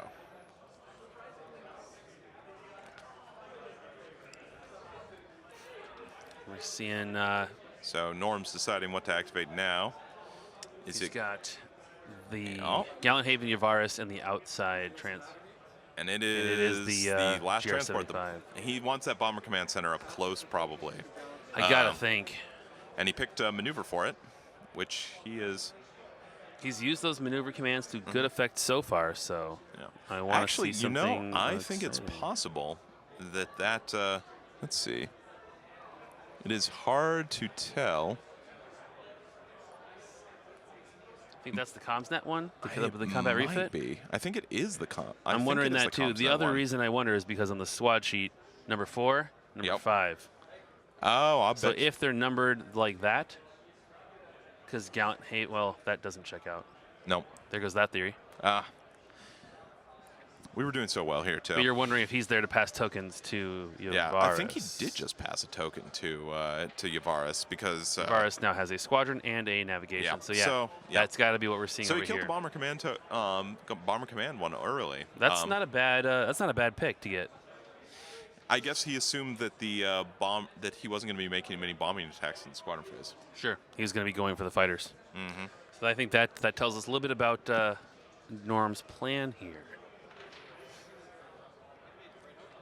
Yep. Chew up the enemy fighters, and then maybe score some points. Sure. So back to Nathan. He's got both of them keep both those guys and Yavaris here. Yep. They keep prolonging their activation of Yavaris. Mm-hmm. They want that full value. Yes. That's 100%. Now, do you think I think Nathan then has to be waiting for Gallant Haven to move up to activate Yavaris. That seems like the only reason to be waiting right now. Otherwise, if you're going to go for the squadron fight, you pop your Yavaris off first and try and kill some of the aces that are going to be gunning down your ships. I think you're right. I think he has to be. I think he has to be waiting on it. Both players have, like we said, both players have built a very defensive list, very counterpunch focused list. Mm-hmm. So they're probably mentally very used to waiting for the opportune moment to strike. But and now we've got Yavaris going. So I guess. What did Nathan activate? He activated one of his flotillas, I thought. Did I just miss that? The back one moved up a little bit? I think the black one may have rammed the other one. Okay. And stayed in position, which... they're on round 3 if anybody's watching at home. So we are into the fight proper here, especially with these squadrons in the mix. So Yavaris is going to get some mileage here. That is... It's got to be, I'm thinking Dutch. It could be Gold Squadron. Get 2 attacks out of Dutch and deactivate 2 ships. Yep, it could be Dutch.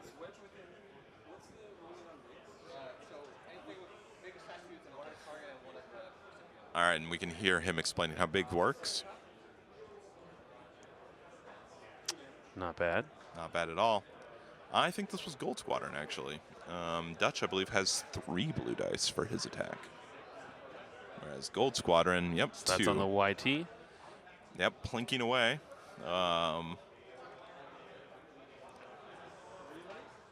Jan's braces are going to be doing double duty today, too. Yeah. I'm guessing Nathan's goal for his fighters, and probably Norm's goal as well, is to burn out their defense tokens if he needs to, but end this round with at least 1 hit point remaining so that they can go into the next round. And there goes 10 nub. He's trying for the explosions, and he has the crit.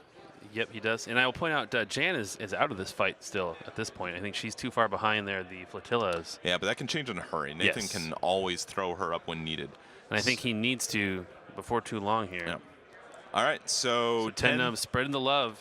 Trendnub activated his explosive attack. Spend it with a hit. But the second time around, no luck. Just 1 damage. So he only got 1 explosive shot off, even with Yavaris.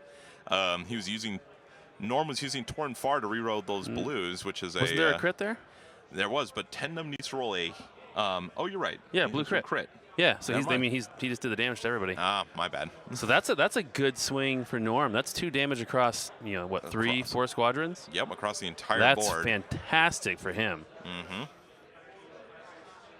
I mean, he can afford to lose a flotilla or 2 if he can wipe out these fighters and then really get to work on Nathan's other ships.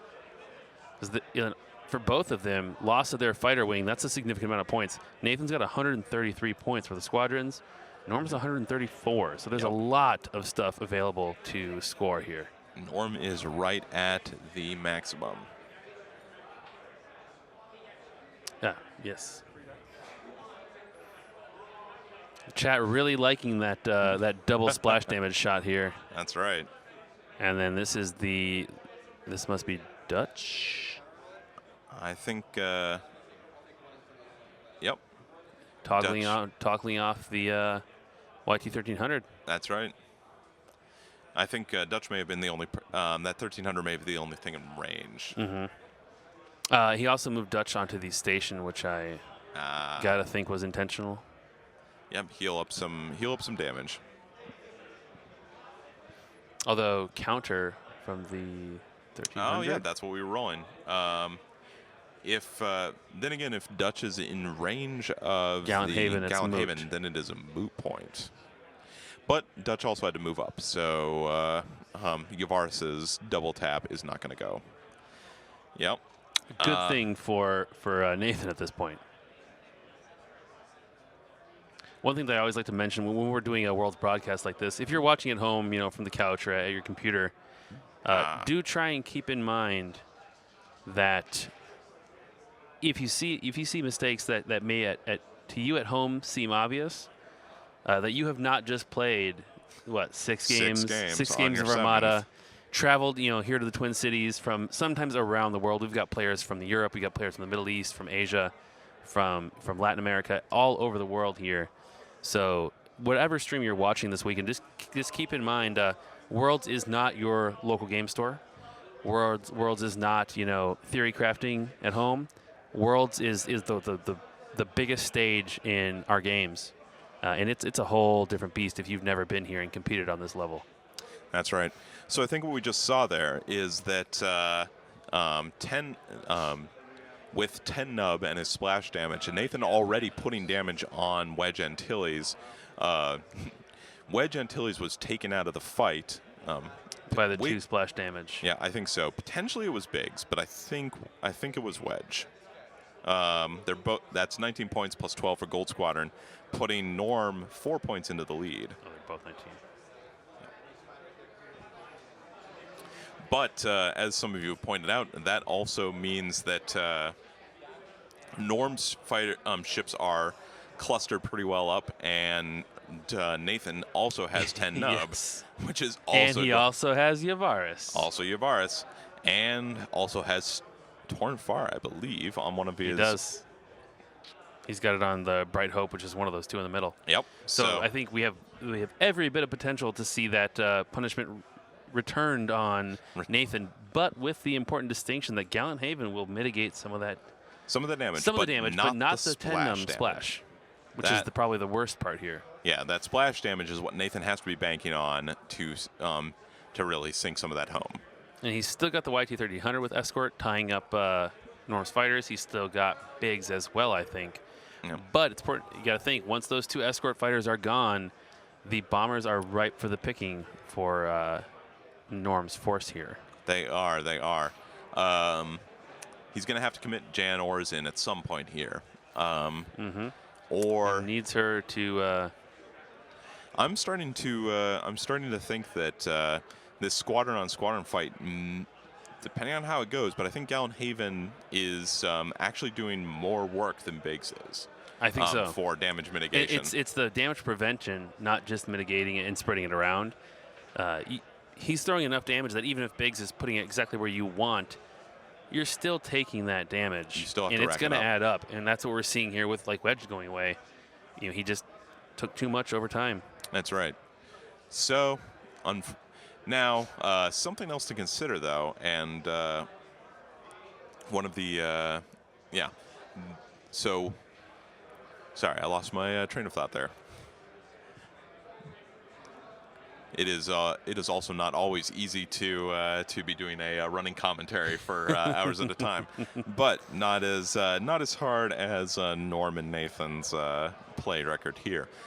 In any case, Nathan is definitely figuring out what he's doing with his squadrons. I think he's trying to figure out who to target with 10 num to try and maximize that splash damage. That's got to be what I'm thinking here. He wants to do as much damage as possible, and that's totally reasonable.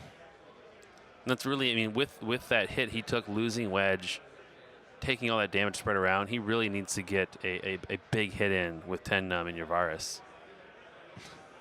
Yep. So he might as well make the full attack right now. The other question is going to be, of course, what is Yavaris going to do at that point? Probably curve in. Start heading back in towards the furball so it can keep in range. And you've really got to start to get mileage out of Yavaris' own attacks at some point here, especially if you start to fall behind on the damage race. You certainly do, but that's the thing. Yavaris is not outfitted for any kind of decent gunnery. It doesn't have any turbo laser upgrades. When turbo laser reroute circuits or maybe twin turbo laser turrets or even spinal armaments would make it a better gunship. But neither side, not only does neither side have those upgrades, neither side seems to really want to commit their ship to the nose-on engagement that you would have to do for that. Because then it means it's going to pass further into the weapons envelope of the opposing ships and into that nasty little furball. That is correct. We've got the chat here asking for some Wave 6 spoilers. You're going to have to just keep on waiting. But rest assured, Light Carrier and the Hammerhead coming to Star Wars Armada. All right, we got some sounds like dice. I think Nathan having decided what to go for here.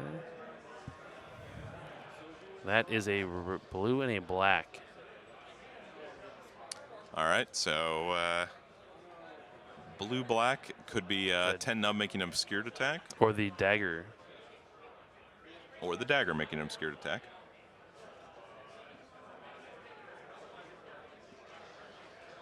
We'll find out real quick here if... Please stay tuned. Oh, yeah, that was... that's what it was. It was blue, blue, black, and he removed the die for the splash damage and then dealt the splash damage. 10 num does make it easy to tell what's happening. When you see 3 or 4 ships get picked up and get some damage... That's probably what's going on. That's 10 num for you. He's thinking about moving Nora in, but instead, moving Jan Orr. Tokens into play. That's right. Now, Jan Orr has enabled that his ships can move around while everyone else is locked down. Although, do you think he has the firepower in that ball here to really try and punch out Gallenhaven? I'm starting to wonder. That's a hard question. And that's going to be what, Jan's attack too? That's Jan's attack. Potentially not push through at least 1 damage. Possibly not if he was attacking a unique squadron with brace. And now goes and moves the flotilla. So that was the flotilla activating with a squadron command, looks like. So he didn't actually have 10 nub try and do the double tap. 10 nub might be out of range of Yavaris, and he doesn't have that relay to maybe get the attacks. In which case, or he could be just waiting too. He might also just be planning on double tapping with Wedge before Wedge is removed from the board. That would be pretty brutal as well. Because Wedge Antilles is going to be rolling 6 dice a shot. On any of those exhausted ships. You can brace it. You can reduce the damage. but in the end, a lot of damage is still going through. And Wedge could potentially do it 3 times if... So it's looking like at this point, Nathan getting some good mileage out of his Admiral here. Yeah. Especially if Wedge can make something happen. Yeah, the other thing is, depending on which ship that was, if that was the GR-75 with Adder Talon, he may have activated 10 nub and then deactivated 10 nub for 1 more attack at the end of the round. Stay tuned.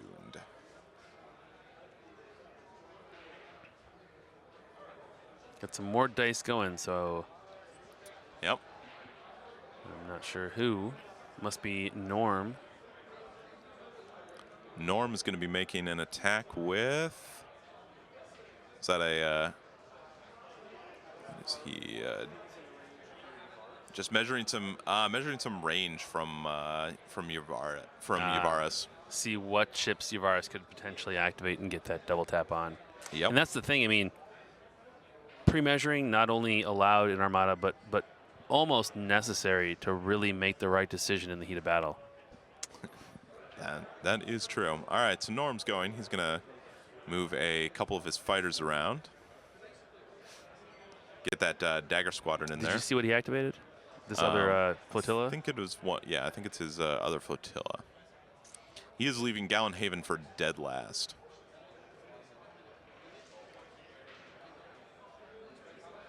And that's actually an interesting choice on his part. Gallenhaven's in a good position for that. And when Gallenhaven activates, he's going to plow into that scrum, and the positioning is probably going to be killer because Nathan's going to be the one who decides where everything ends up. So you can throw the targets you don't want in that fur ball well out of range at the back of Gallenhaven, leave the rest exposed. Yep, I think that's exactly what could happen here. Now, what could also potentially happen if he gauges it right, Gallenhaven moves forward, moves his squadrons, but there's no room to put any of them in front. They could all get pushed to the sides or the back and kind of reset the squadron engagement, which I don't know if that's advantageous for either of them, but it definitely could happen. Looks like the damage starting on some B-Wings. He's probably doing a anti-squadron barrage out the nose. Yep. And again, without a Gallenhaven return, he just every little bit of damage helps on that. We're going to need to mark a lot of squadrons here. It'd almost be better just to eyeball what he thinks is going to be moved and then pick those up. Yep. He's slowing. And he's slowing Gallenhaven down. He looks like speed 1 probably. So he's just going to be moving his own ships around.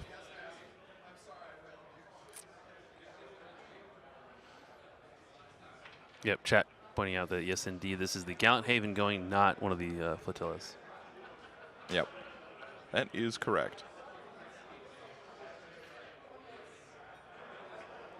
If anybody's watching who does not already play Armada, I will point out you can always go to any of your friendly local game stores and pick Star Wars Armada up. The starter comes with a Victory class Star Destroyer, a Nebulon B like you're seeing in the fight here, and the famous Corellian Corvette. That's right, and 2 different admirals than the ones you see. The one you see here, Grand Moff Tarkin for the Empire, and General Daduna.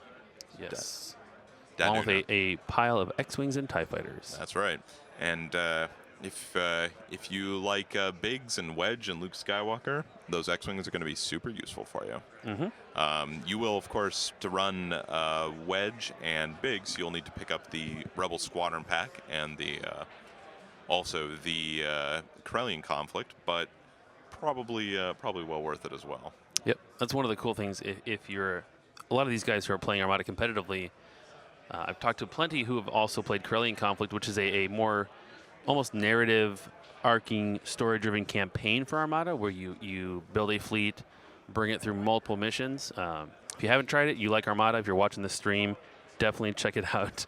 Unfortunately, no discount code to go to your local game store and get Armada, but yes, definitely awesome game, and you could maybe end up here at the top table at Worlds. That's true. Just practice, kids.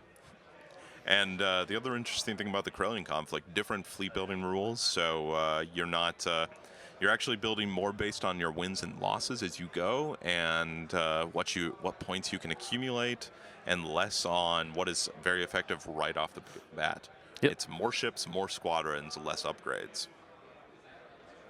So we've got the very kind of thinking it through. What's the most advantageous place for me to put the squadrons? Now, in Armada, if a ship overlaps any squadrons, the opponent gets to distribute them all around touching the ship. So it can be fantastic, it can be awful. And right here, we see Nathan using it to. He is juggling, trying to keep those squadrons out of Yavaris's in command range, probably. Yep. With relay, it's not as big a deal, but no reason to make it easier on Norm. Yes. But also getting that X-Wing to the back so that he doesn't have to worry about escort. So that's probably Luke Skywalker there. Yep. So although with Jan in there, not as much of an issue anyways, but I'm wondering if he's going to go all in trying to bomb Gallenhaven now. It is possible. But without Admonition or Yavaris in the fight, I don't think he's has going to do a Yavaris. lot. He hasn't activated it yet. I mean, the main attack and stuff. Yeah, that's true. That's true. Plinking away at the nose of Gallenhaven won't kill it this round. Almost guaranteed. It doesn't. He has two B-Wings, or he has two B-Wing attacks from Dagger Squadron. He has 2 attacks from Wedge, which are single black dice. And then even if he ends up with the token, which I don't think he will. Dice rolling. All right. See a hit. He's going for something it. Else. And he is going for it. He is committing to trying Starting to kill Gallenhaven. Double the second attack there. Looks like maybe 2 hits. That's a. So he is swinging in with his B-Wing then. Oh, yay. Look at that. All right, so. Not a bad start? Not a bad start, not a bad start. Gallenhaven, we can't see Gallenhaven's card, so we don't know which tokens he spent. But that was the first 2 attacks with the B-Wing. Dagger Squadron, in fact. And what else has he got coming in?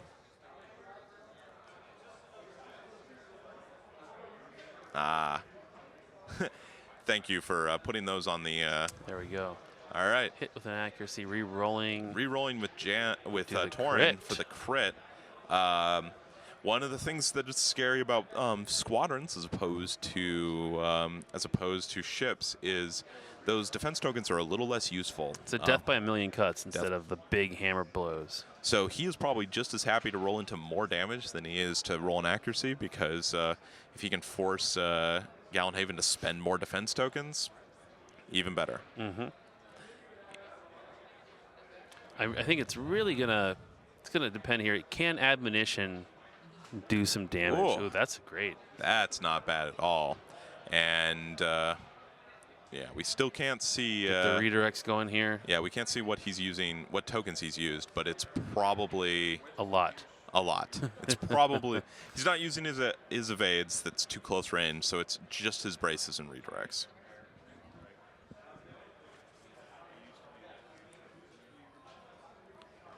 The squadron fight here, even with Jan in the mix, I got to start wondering if it's leaning towards Norm.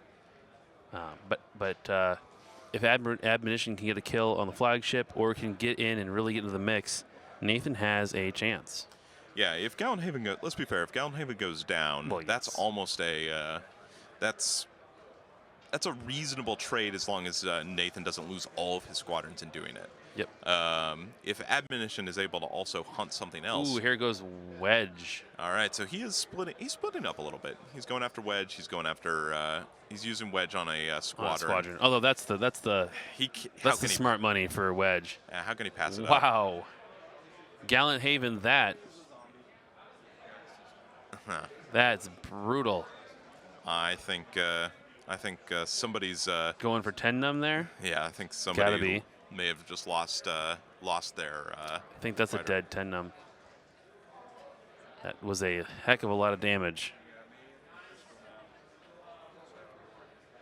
We'll find out here at the end of the round. Yeah. We're gonna see quite a few things removed from this board. I think so.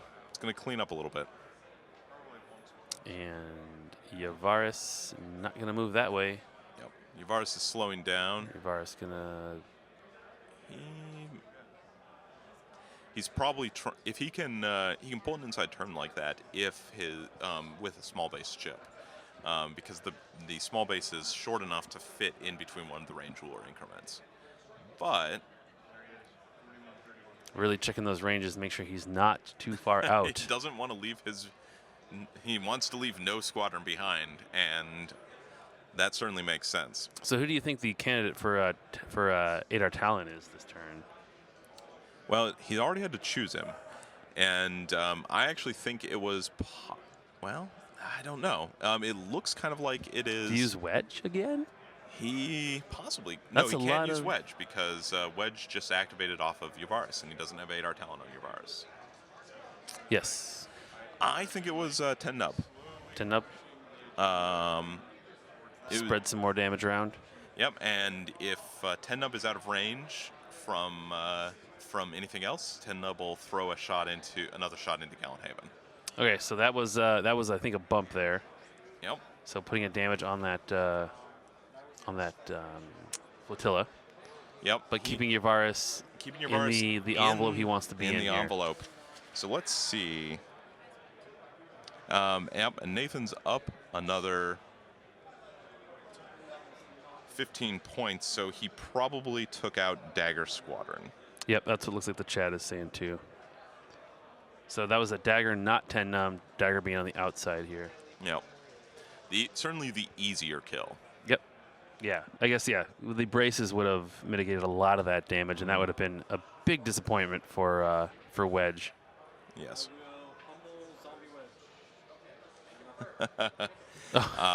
Pummel Zombie Wedge. Is that his only valid target? Yep, he has to attack Wedge. Because of escort. Because of escort. Yeah. Even getting more mileage out of this this Admiral.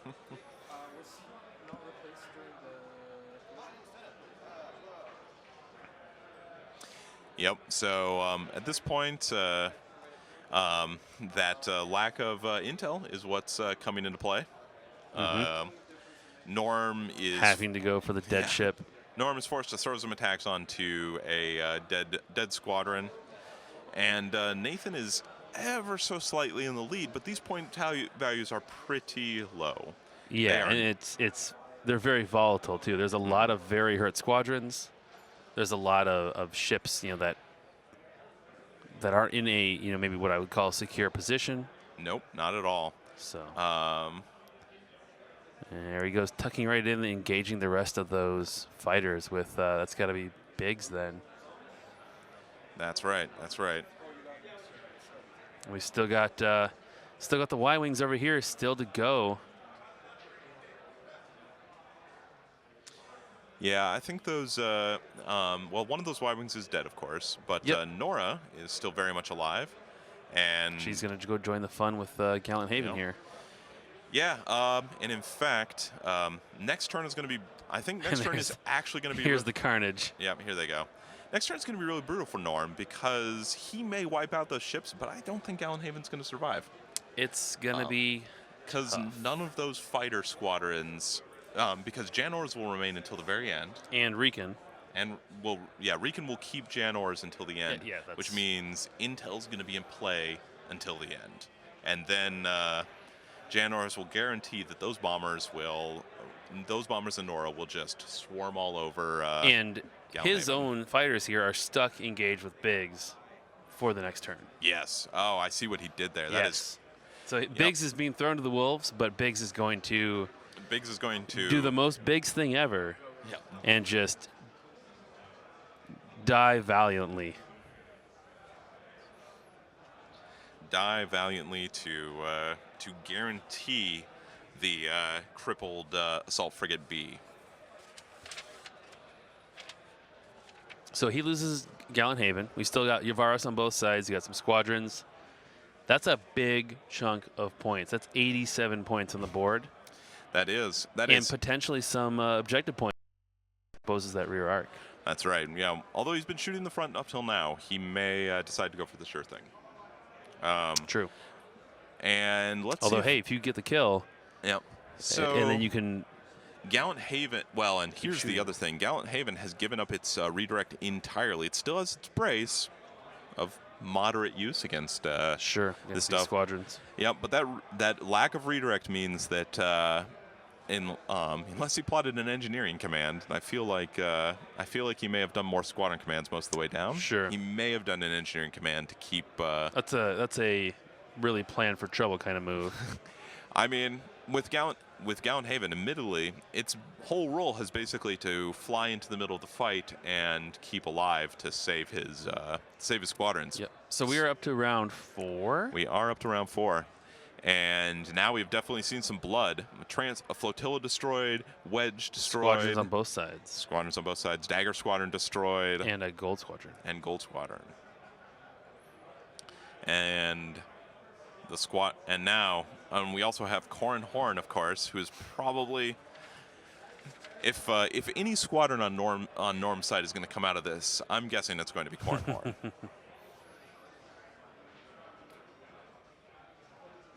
All right, so both of them making their plans.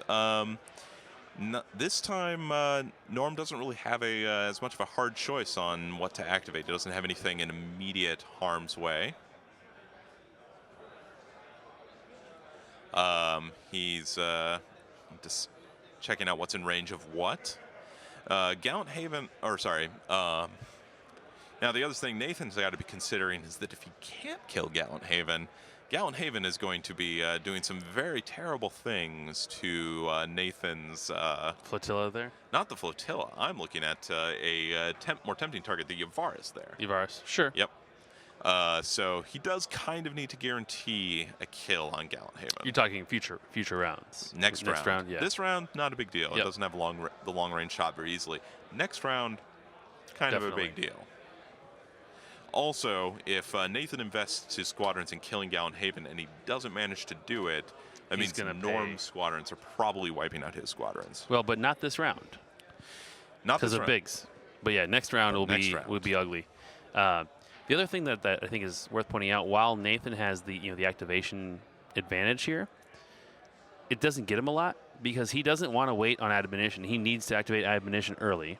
It's already so far behind everybody, and he's already moving last with Yavaris if he wants to. So I don't know that it buys him a lot. Okay, he can activate a flotilla later. I would actually wait on Yavaris until the very end. That's what I'm saying. He wants to do that anyways, and he already could. Mm-hmm. No, sorry, not Yavaris. I would wait on admonition. Admonition, okay. And here's my thinking. There's nothing in range of it right now. He may as well wait and see where those two flotillas move and try and navigate and catch up to him. Yeah, he's got to think long and hard about where he's putting ammunition, because this is turn 4. He's going to get one more turn to move, and then turn 6 he has to take. If he's going to take a shot, it has to be turn 6. Mm-hmm.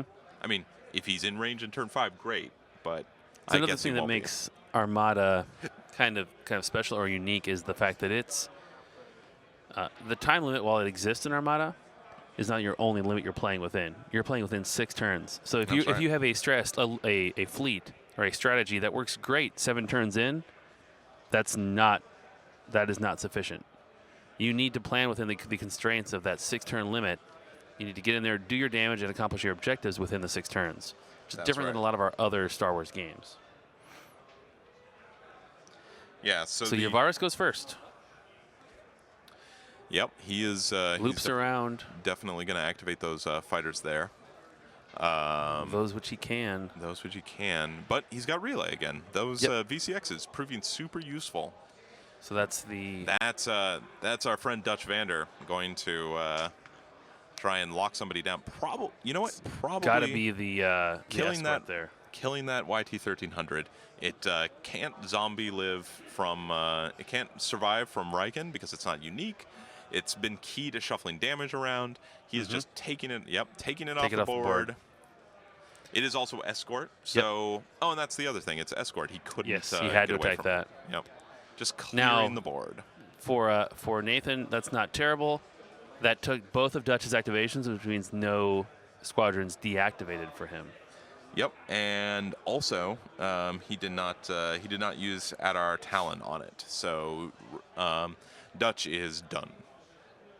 Done, and it looks like Corin Horn. Maybe if he's in activation range. It's been interesting. We haven't seen Corin Horn get much mileage out of Rogue. Yeah. He's mostly just going. He's probably trying to stay outside of Jan Orz's. Wants to engage Nora Wexley, I'm guessing, but stay outside of Jan Orz's bubble. Sure. Not that it matters too much. One of those GR-75s could activate to move Jan into prime shuffling position, and then Yavaris goes. So the last escort ship on the board for Nathan is Biggs, who's sacrificial lamb at this point. Valiantly tying up all those attacks. I think he really needs to kill Gallenhaven. I think that's his play. To have a chance here, and that's got to be what he's going for. But will he do it? That's the question here. He's going for 10 nubs B-wings this time. It is 9:35 here in Minnesota, so these guys have been playing for a long, long time. At this point, it's more than 12 hours, I believe. All told between the 2 days, certainly. And didn't they got started pretty bright and early this morning? They did indeed. So I think it might have been 12 hours today. It's one of the things, to win a world championship, you not only need to be lucky, but you need to be consistent. And that's consistent with both your good decisions and consistent with your luck. I mean, that's right. The dice can fail you once. So we've got a roll up here. Looks like going at 10 num. Yep. Or the dagger. One of the two. Or the dagger. And no bigs in position there to draw damage away, so. No. That's just happening. That's dagger right there. That's 10 nub. Dagger is 1 hit point away from being destroyed. One shot. Oof. So this is what, Gallenhaven activating? I am not sure. Let's see. Yes, no. It is Yavaris activating. No. Oh. Yavaris is finished. So I think now it is Nathan's activation. I think he was activating the last fighters. I don't. That was Corin.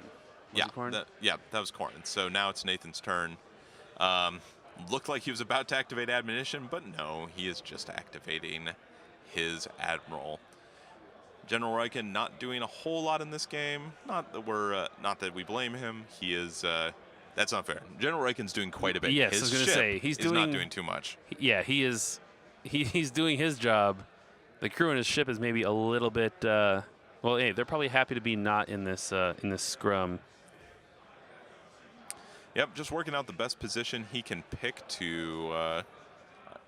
Probably doesn't want to ram, but except to ram if he has to. Doesn't want to stay too close to Gallenhaven side arcs. He's going to go for it. You've got scatter. You've got some range. Yeah, that's it's probably fine. He's thinking about it. Oh, changing his mind. I was going to say we're commenting on this, but again, this is a stressful situation.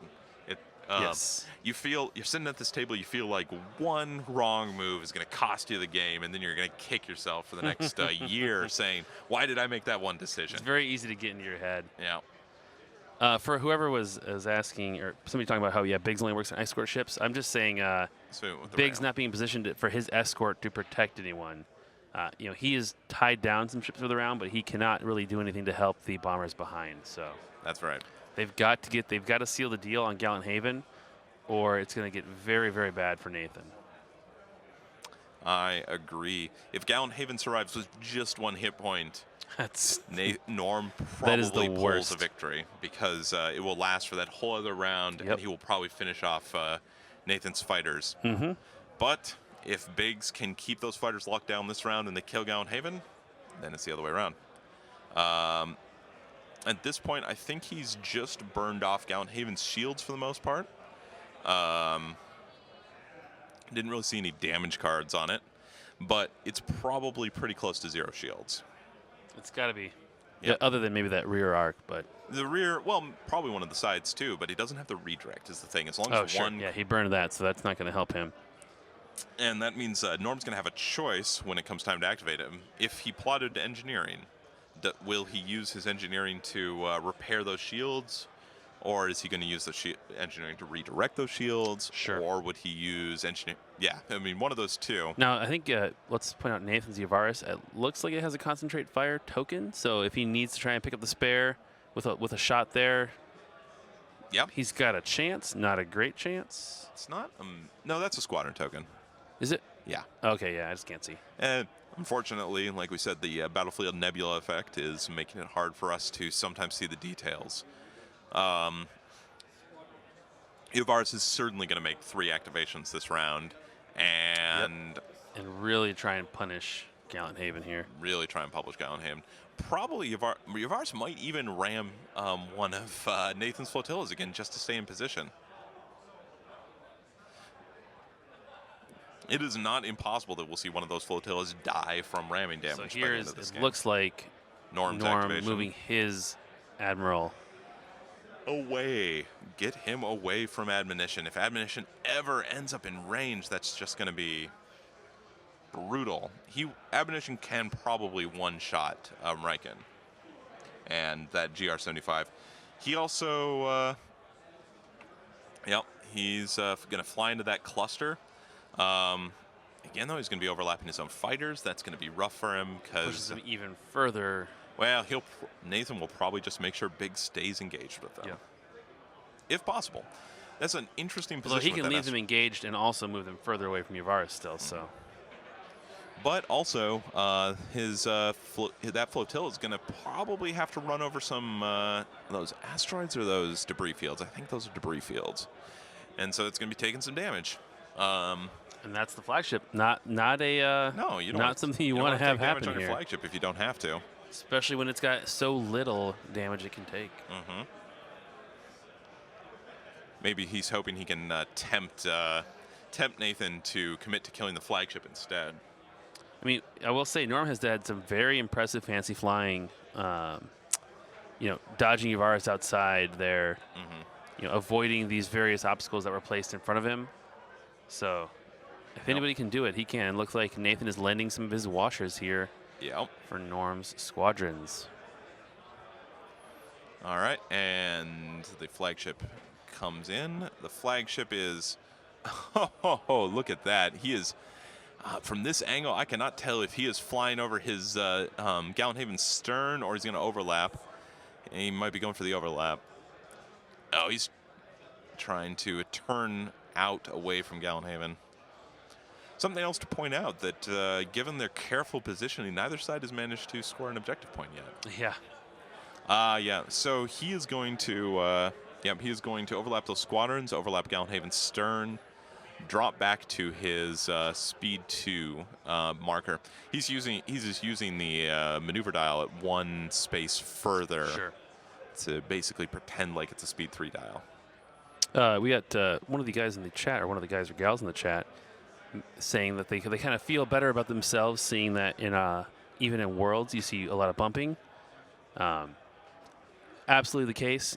We still see people make mistakes even in Worlds games, but also keep in mind in Armada and some of our other games, bumping can sometimes be a deliberate strategy too. It can help you maintain position. It can help you, pull off maneuvers or things that your opponent doesn't expect, because they expect, your ship has to move forward. And you crash in the back of another one, and it's just not what they were planning on. No. So it can sometimes be deliberate. And this may not even, if he's only going speed, is he going speed 3? He was going speed 3, so he bumped. He bumps, okay. He bumped. Tactical bumping or strategic bumping, that is definitely a thing in Armada and some of our other games. So don't always think it's a mistake. This was probably not ideal, but it's also better than getting your flagship caught by the MC-30. And then here's the final question. Did he overlap that debris field when he bumped as well? Sure. If he overlapped the debris field, that's as one of our chat people pointed out, it is bad news. Those flotillas do not like to run through debris. You might want to buckle your seatbelts because there's going to be a little bit of turbulence. So he's putting in fact, if we could switch camera views to the other overall camera.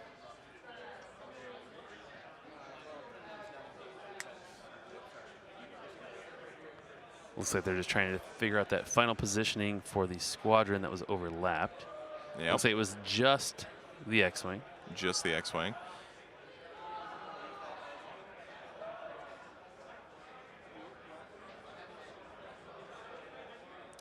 And let's see. So now he's activating admonition to chase in. And we don't know what his... there we go. So, unfortunately, yes, he Looks like he did. overlap. That's 2 damage. 2 damage and lost that shield. And lost the shield. Oh, man. That's brutal. Riken has to be an incredibly tempting target right now for a squadron. For a bomber. Yeah, anything. Throw it out there and go for it. But do you risk, like, killing Gallant Haven is job number 1. So you can always leave it for the last guy. I mean, Biggs could potentially that's true. roll that's in, true. like last ship activate. Yep. If Gallant Haven's already dead, Biggs goes. If he kills Gallant Haven and Admiral Riken this turn, that's game. General Riken, that's over, man. I mean, that's crazy. We can call the game there, I think. Well, no, that's not fair. It's not over. It's not over till it's over. But it is a terrible blow to Norm if that happens. But the question is, does Nathan risk it? I think you're right. I think he has to focus on what he already set out to do and kill Gallant Haven, and then he can think about it. The chat mentions you could just ram, but Riken can move away before Admonition can ram him next turn, and especially if he gets on the other side of Gallant Haven and Gallant Haven is still there, it's going to be very hard to get the ram to secure that kill. So, I don't know. That's going to be, yep. That's and also, be a hard if you don't question. if you don't think you can kill Gallant Haven, killing Riken is great because then Gallant Haven will go away when you do get the kill. Yep, that's true. Riken is 58 points, which is not bad because that's also at our Talon on that same GR75 for Norm. Yeah, that's a very juicy target. Now I'm assuming Norm took the scatter too. But that scatter, that's what makes it so risky. Yeah. With Gallant Haven, you can math out a pretty reasonable result and have a pretty good idea of whether or not you're going to kill it. With the scatter token, it is always a question of, oh, did you whiff? Oh, you whiffed. The other thing is you want to secure the kill on that flagship because he's headed towards the station. Mm-hmm. If he gets through Gallant Haven, he's going to heal up and then just become that much harder to secure. Absolutely. He may be able to make it next turn. Admonition is at, I think we saw them measuring though. Admonition's currently at short range of Riken. So the other thing Nathan may be doing here is he may not be guaranteeing a, as we pointed out, Norm's got initiative. He can move away first. That's fine. But it forces him to do just that. It forces and not activate something else. Right. This is round 4, guys. If you're just joining us, round 4 of 6 at the Star Wars Armada World Championships in 2017. So we got some careful measuring going on. Very careful measuring. You see a lot of that little laser pointer. That's a laser line projector. Very common in a lot of our games to measure lines of sight, measure firing arcs, things like that. I believe some of them are picked up at local hardware stores. In fact, that's where I got mine. They are a very worthy tool to have if you're a Star Wars miniatures game player. Yep. So now Nathan's got to choose. Yes, and what do you go all in on Gallant Haven? Do you? It's a nice thing about that intel. He can just do it whenever he wants, within reason. I think the question is going to be whether or not he wants Yavaris to stay where Yavaris is at right now. If he does, he'll activate Yavaris now. Sure. Bump that flotilla and stay put. If not, he's going to move that flotilla first. And the nice thing is Yavaris can activate the squadrons before it moves too. Yep. That flight commander doesn't require you to do so. This is a main, not a must effect. That flexibility is incredibly useful. All right, measuring. I think I agree with some of the comments online. You know, regardless of who wins, this is a very well played game on both sides, with some very kind of canny maneuvering and very good strategy from both of these players. I agree. It was tight professional flying on both cases, and it's a conservative game, but very well played. Yes. Last Worlds, what we saw was we saw a pair of assault frigates lead their basically lead their flocks into a hornet's nest on each It's other. A glorious combat. Yeah, it was very glorious combat, but it's just a brutal slugfest in the middle as well. Well, Admonition came in from behind, and that's how Josiah secured his win. Admonition just killing. I think in one round it killed 2 flotillas, and next round, I think it may have destroyed Gallen. No, the Josiah's Y-wings destroyed Gallenhaven. The first game, of course, all the way back 2 years ago now. That was the A-wings. The A-wings. Angry Bees. Jonathan Rennig and his salt frigates. This was before you had MC-30s. And the assault frigates, specifically, that was a time when the Empire was very dominant in the meta, and he designed a list specifically to defeat it. That was a 1 black die attack. Was that an X-wing bomber shot?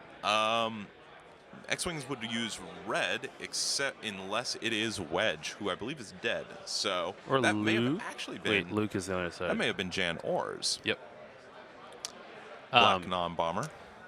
I will mention. Oh, so Sam, as you know, somebody who works on Armada, are you a little bummed to not see the Imperial Light Cruiser or the Phoenix Home? I was disappointed, but I saw plenty of them on at the tables. On the tables today. A lot of people are finding Phoenix Home, the modified Pelta, to be pretty popular, and that Imperial Light Cruiser, the Architects, gives the Empire a long-range firepower out of the flank. It's something it never had before. I've used them to great effect myself. They pair well with turbolaser reroute circuits, twin turbolaser turrets, or Darth Vader, Dark Lord of the Sith. Mostly because you throw those red dice at long range, and you want some way to guarantee hits. But the nice thing is they stay out of the fight. They can hover around the edges. Skirt the main combat.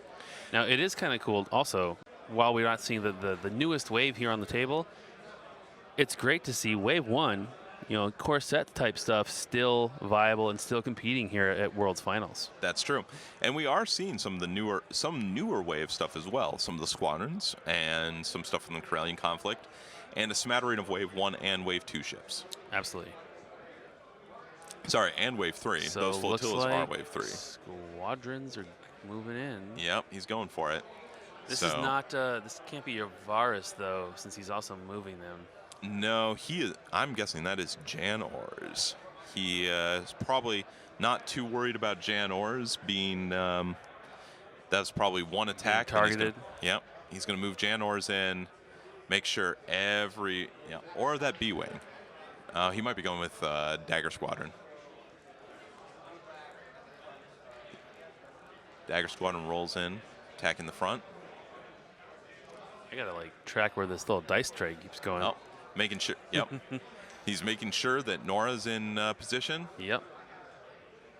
That's not bad. That is really good. Nora Wexley's ability is going to go off, remove shields, do some damage. He's almost guaranteed using the brace. What's that? Oh no, he didn't even use Nora Wexley's ability. He just inflicted a crit, and the crit is no clue.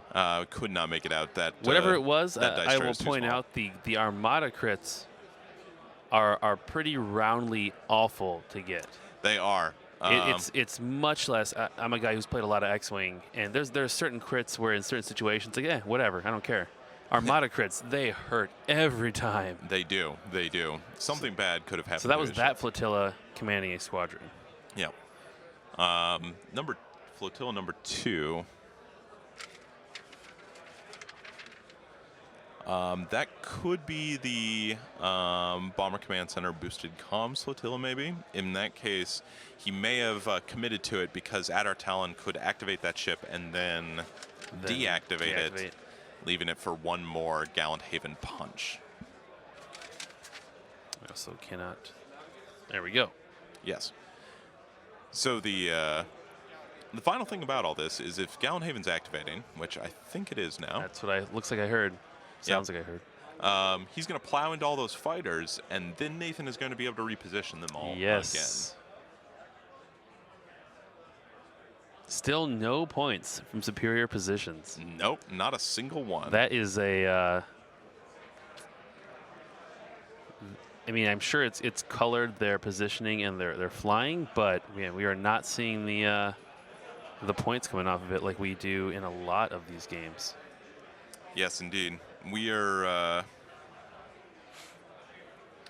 Yeah, we are definitely. I think we are seeing it because it's allowed. It's allowed Nathan to do this sort of spread out sweep in front of Norm's position, and he's really used it to keep most of his ships from engaging, or at least any major engagements on him. Looks like he's coming in trying to engage Admonition. Keep it Attacking honest. Admonition. Well, not a bad idea. He may be attacking. And that's a great roll. Ooh. Admonition not going to like that. Admonition may, in fact, be using Cancel. he's just going to redirect this turn. He'll use the redirects until they are exhausted, and then he will burn the redirects to use Admonition's ability to get rid of the dice in the first place. But he wants to keep those evades for now because Gallant Haven is going to be flinging some heat. Dice. Potentially Admonition's way. The Admonition's certainly an arc. But if he can get a go for shot, the flagship here with only red dice, he might. Oh, that's not the flagship though. I think the next ship back is the flagship. Okay, he turned the other one turned inside here. Yep.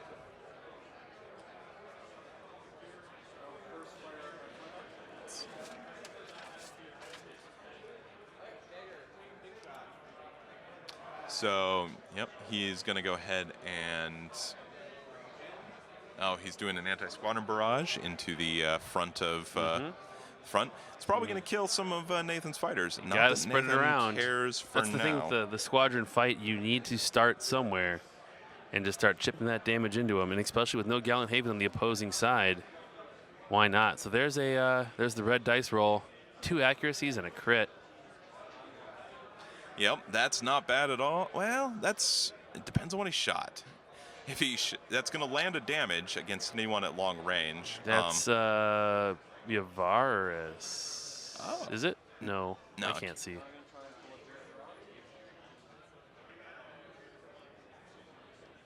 Whatever ship it is, it's got 2 face down, 1 face up. That is one of the flotillas. No, it can't be. Dead? No, it can't be the flotilla. Oh, you're right. It could be because it stays around for General. That's Riken. true. He may have. That was a coolant discharge. Was the crit? Which we will. I think that was on a flotilla. On a flotilla. No.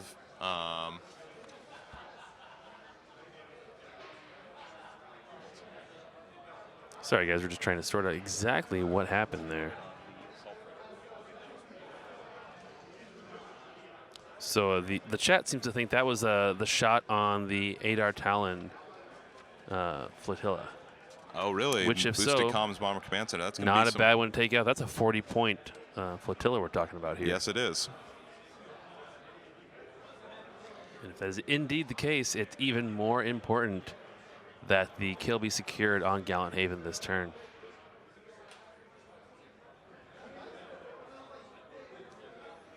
Gallant Haven really trying to figure out what's the best way to thread this needle here. That's right. Wants to be super careful. Going to bring itself within range of the of Nora Wexley and everybody else.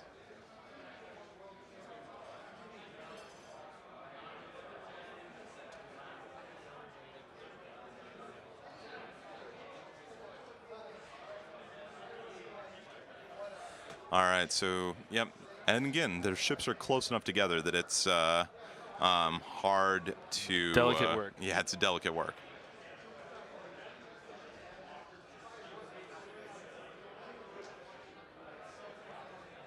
All right, so we're hearing that the critical hit is coolant discharge, as we said. And for those of you who don't have your...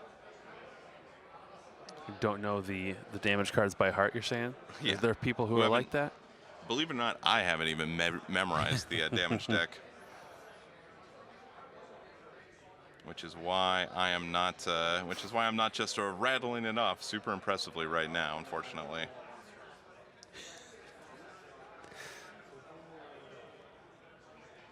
Looks like, I mean, it might bring him more into the side engagement envelope of Yavaris, which is just another chipping away at Gallant Haven if it comes to it. All right, so coolant discharge isn't going to matter as much because it's only it's just only one attack you can perform each round can target a ship. Sure, and I think I believe that's a dead ship anyways that didn't have any guns, so not a bad crit to draw there. Not a bad crit at all. All right, like we said, overlaps the Y-wing. They're going to shift some. Nathan's definitely going to shift some stuff around so that probably he can just lock everything on Biggs. And then also Biggs can, if Jan makes it over his way, which I don't think she will at this point, but she may end up in range, and then Biggs can actually take a shot at the rear of Gallant Haven and get some points. Yeah. Otherwise, he's engaged there by the X-Wing squadron. Yes, the VCX 100s, of course, are heavy, so Biggs is not actually locked down by them. Yeah, just even the when X-Wing over here. And around. Ditto on that Y-Wing. So we thinking Yavaris now, maybe? Or, sorry, the Y-Wing's actually Dutch, so that would not be. Yeah, Yavaris would make the most sense for time to go. You got the B-Wings in position. You've got Nora in position. That's potentially 6 bomber attacks. He's probably been putting it off. That's definitely capable of taking down Gallant Haven, especially with Bomber Command Center in play. Almost guaranteed. And of course, Bomber Command Center will be in play until the very end. Yep, that's the great part, and you can't, Norm can't even be bitter about that because he's got the exact same Admiral. It's like, yeah, I had that coming. Yep. So Norm is, of course, now up based off of the some overlaps, and now got those B-Wings right in position. Killed some squadrons, killed the Bomber Command Center. So Norm's looking pretty good right now, and Nathan needs to land that Gallant Haven kill to make it up.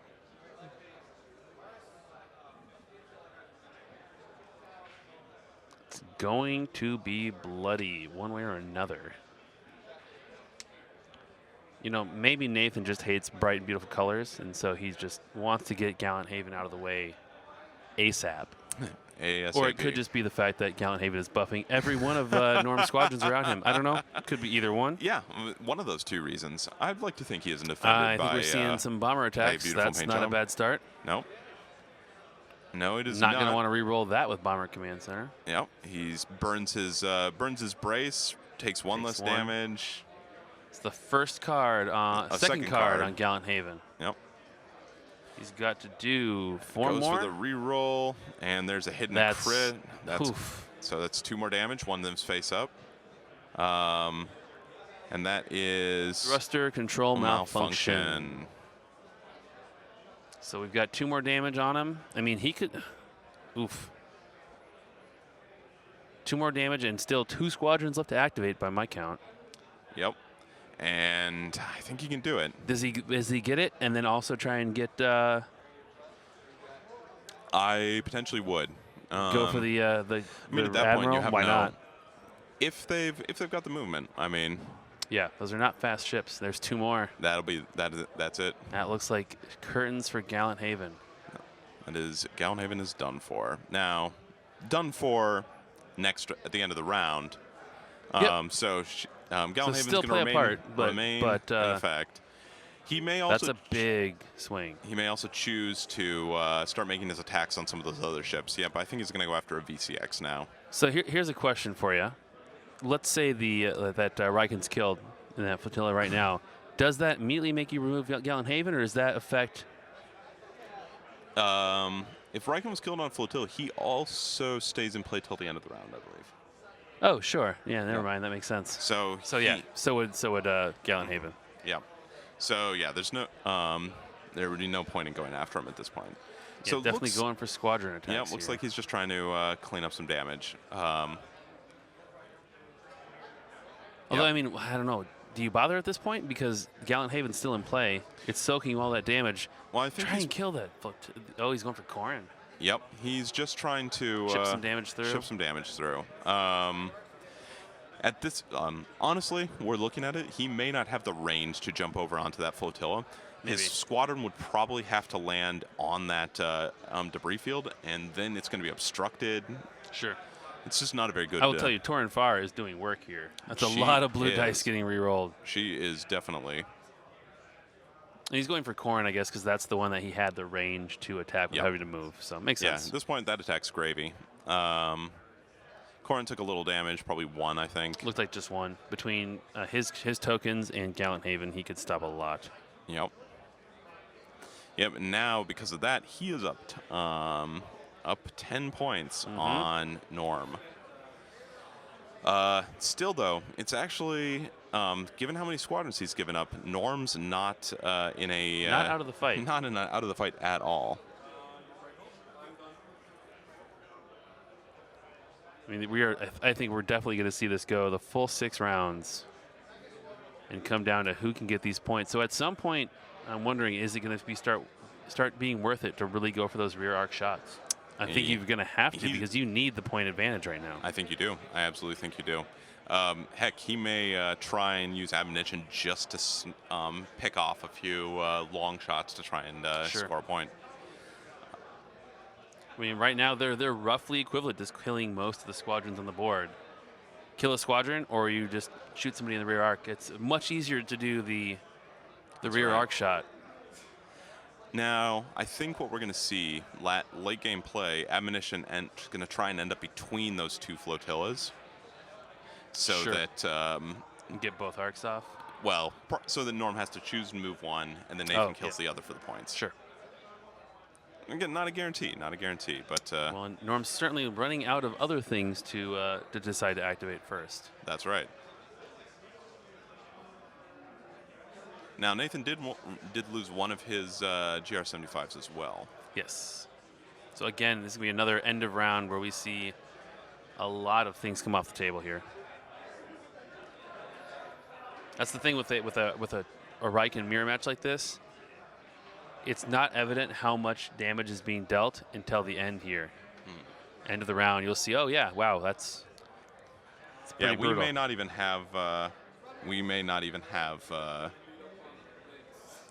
an idea of what exactly died until a minute here.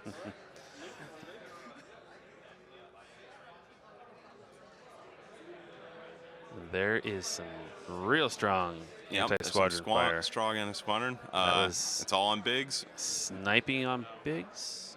I think it was just regular X-Wing, actually. Oh, the other one. Yeah. And a Y-Wing. I mean, we already assumed Biggs we assumed Biggs was dead from the get-go. Yeah. And hey, could not have been more worth it with all of that damage. The real question is just going to be, does Biggs try and kill one of those squadrons, which, not a bad idea, or does he try and score some points in Gallant Haven? It probably depends on how close. Well, he's engaged by the X-Wing, so of course, without Jan, he's got to go for the X-Wing. That X-Wing, and and Luke, yeah, so he's got some braces. Yep. Yep, and he does. He gets a little bit of damage through. Yep, I think we're seeing end of round here. Looks like it to me. Those couple squadrons that did not already go get to go. And then it's going to be remove all those ships. Oh, yeah. A lot of squadrons and Gallant Haven. So I see what? I see Nora. I see, is that a B-Wing there closer? Probably maybe 10 num.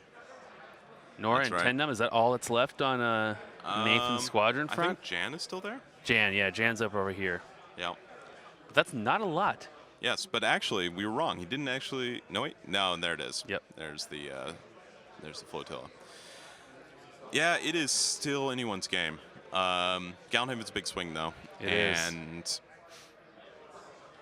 But Biggs being down, they're basically both sides are out of tricks for keeping their ships alive. Yep. Their squadrons. I mean. Yep. Yeah, Biggs and Gallant Haven off the board, and the chat's right. I mean, this is a game that's gone back and forth.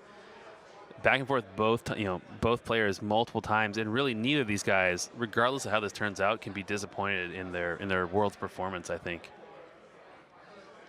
So finally, it comes down to what are the choices going to be? Somebody brought up interesting question. Wasn't there a World Championship just in November? And we mentioned that at the start there was. So previously, all of the Fantasy Flight games had their World Championships together in November. For this year and going forward, we've split off all of our Star Wars titles to May. So over May the 4th weekend this year, it is Star Wars Day. No better way to celebrate it than to play some Star Wars Armada. But going forward, every May in Roseville, Minnesota here, we will have Star Wars Worlds. That's right. With any other games occurring in November as before. It gives us more room, more flexibility, and we can really dedicate ourselves to Star Wars here at the Star Wars World Championships. Our Star Wars titles are numerous enough that you basically need a whole long weekend just to play them. Armada was how many players? 80, about 80 players, I think. I think so. That sounds about right. Yeah, and that takes. You think 80 players? Okay, that's not a huge tournament. A 80-player Armada tournament is a huge amount of space with those 6x3 play fields. So it takes up most of the Fantasy Flight Game Center event space back there. Yes. So there was an incorrect points tally on our end, and Norm is actually pops into the head. 137 to 128. So despite eliminating Gallenhaven, Norm is still in the lead. What Norm needs to do now, kill some squadrons and not lose. It looks like he is doing that right now, taking some shots on Jan. Jan with her counterattack. Yep. It looked decent. Torn far reroll. Maybe not, because I'm not seeing damage applied. This might have been accuracies. That might have been accuracies or crits. We didn't have our dice cam up. Yep. If you're not an Armada player or not super familiar with it, you see the 3 different colors of dice that we've been seeing on the table. Red are the longest ranging and kind of the most. They're pretty swingy in terms of damage. They can be blank, but they can also be 2 damage. Right? Yep. Blue are the mid-range. They're kind of the all-arounders. They've got accuracy, they've got crits, they've got damage. And then black is close range. They can do plenty of crits. Yeah, so blue's interesting because it only has best 1 damage per side, but it has no blanks, so it always gets you something. Sure. Black, on the other hand, has 2 blanks, but 2 sides do double damage, and each of those double damage is a hit and a crit. Yep. Makes them dangerous. As Admonition is finding out for itself. Some more damage on the side there. That B-Wing is going after it. So that's what we kind of want to point that out, because all dice pools are not equal. If you've got 4 red dice, that means something very different from 4 black dice or from 4 blue dice. That's right. Admonition is taking some fire, but he's going to really have to go all in on it to drop it here. He will, and I don't think he has. Well, he might have enough squadrons to finish it, but it's going to be hard. It's going to be a hard row to hoe. If anybody's just tuning in now, this is for the Star Wars Armada 2017 World Championship. One of these 2 players, either Nathan or Norm, will be our champion this year. And that X-Wing also going for Admonition. It's the juicy target right now. Yep. Oh, of course, and it's Luke. So ignores the shields. Ignores that shields, taking a face-down damage card. He has to be happy he did not roll crit on that one, because Admonition, that could finish off to Admonition in of itself. Now, although, to be honest, if he rolled that crit, that would be a time for Admonition to use its title to burn that die. Burn that token. All right, and we see General Riken's GR-75 fly quickly away from the battle. Yep, he does not want to be in range of Admonition here, and would probably like to overlap that station. Well, he does. There you go. That takes away that easy kill a little bit. Yep. Anybody who's asking how many points to win, so Armada will be determined by the leader after round 6, or if one of these guys loses all their ships. Now, I think that's kind of unlikely with the fact that you have these flotillas that are fairly safe right now. So I think we will see this go the distance to round 6. The leader at that point will be the winner. That's right. That's why those objective points could potentially be very important.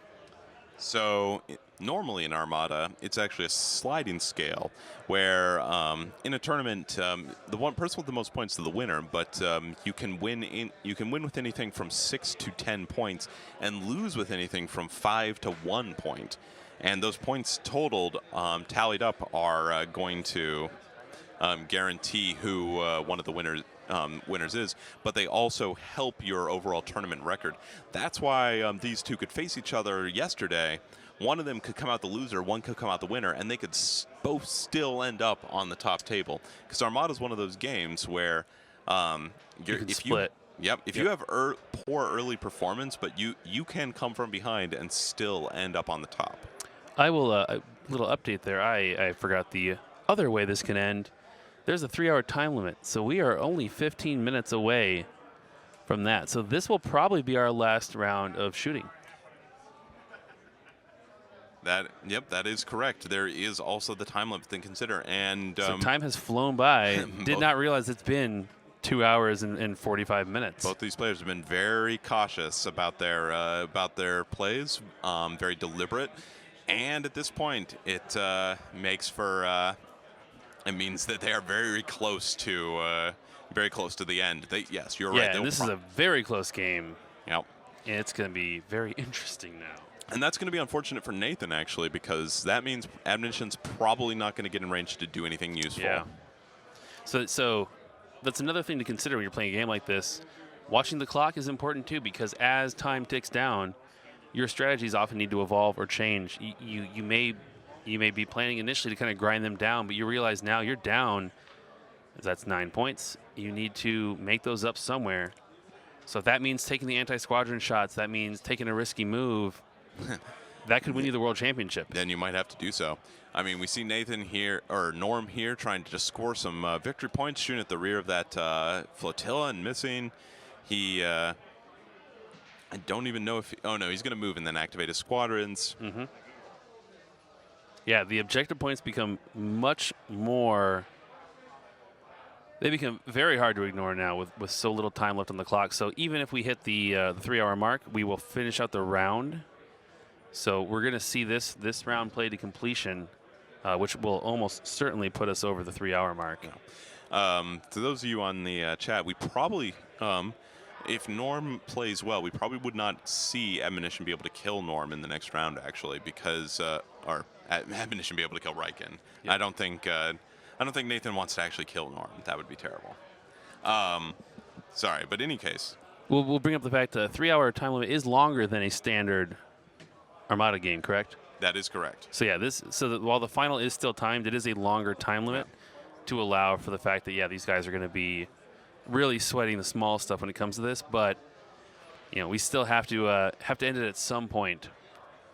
Yes, and so just for a quick theoretical postulation, if Admonition goes after Riken, Norm still has that first player advantage, which means at the beginning of the next round, the GR-75 with Riken can still pull away from Admonition, and it will deny him that short-range shot. Well, and I mean, he won't even have time for that, though. Right. I'm saying if they did have time.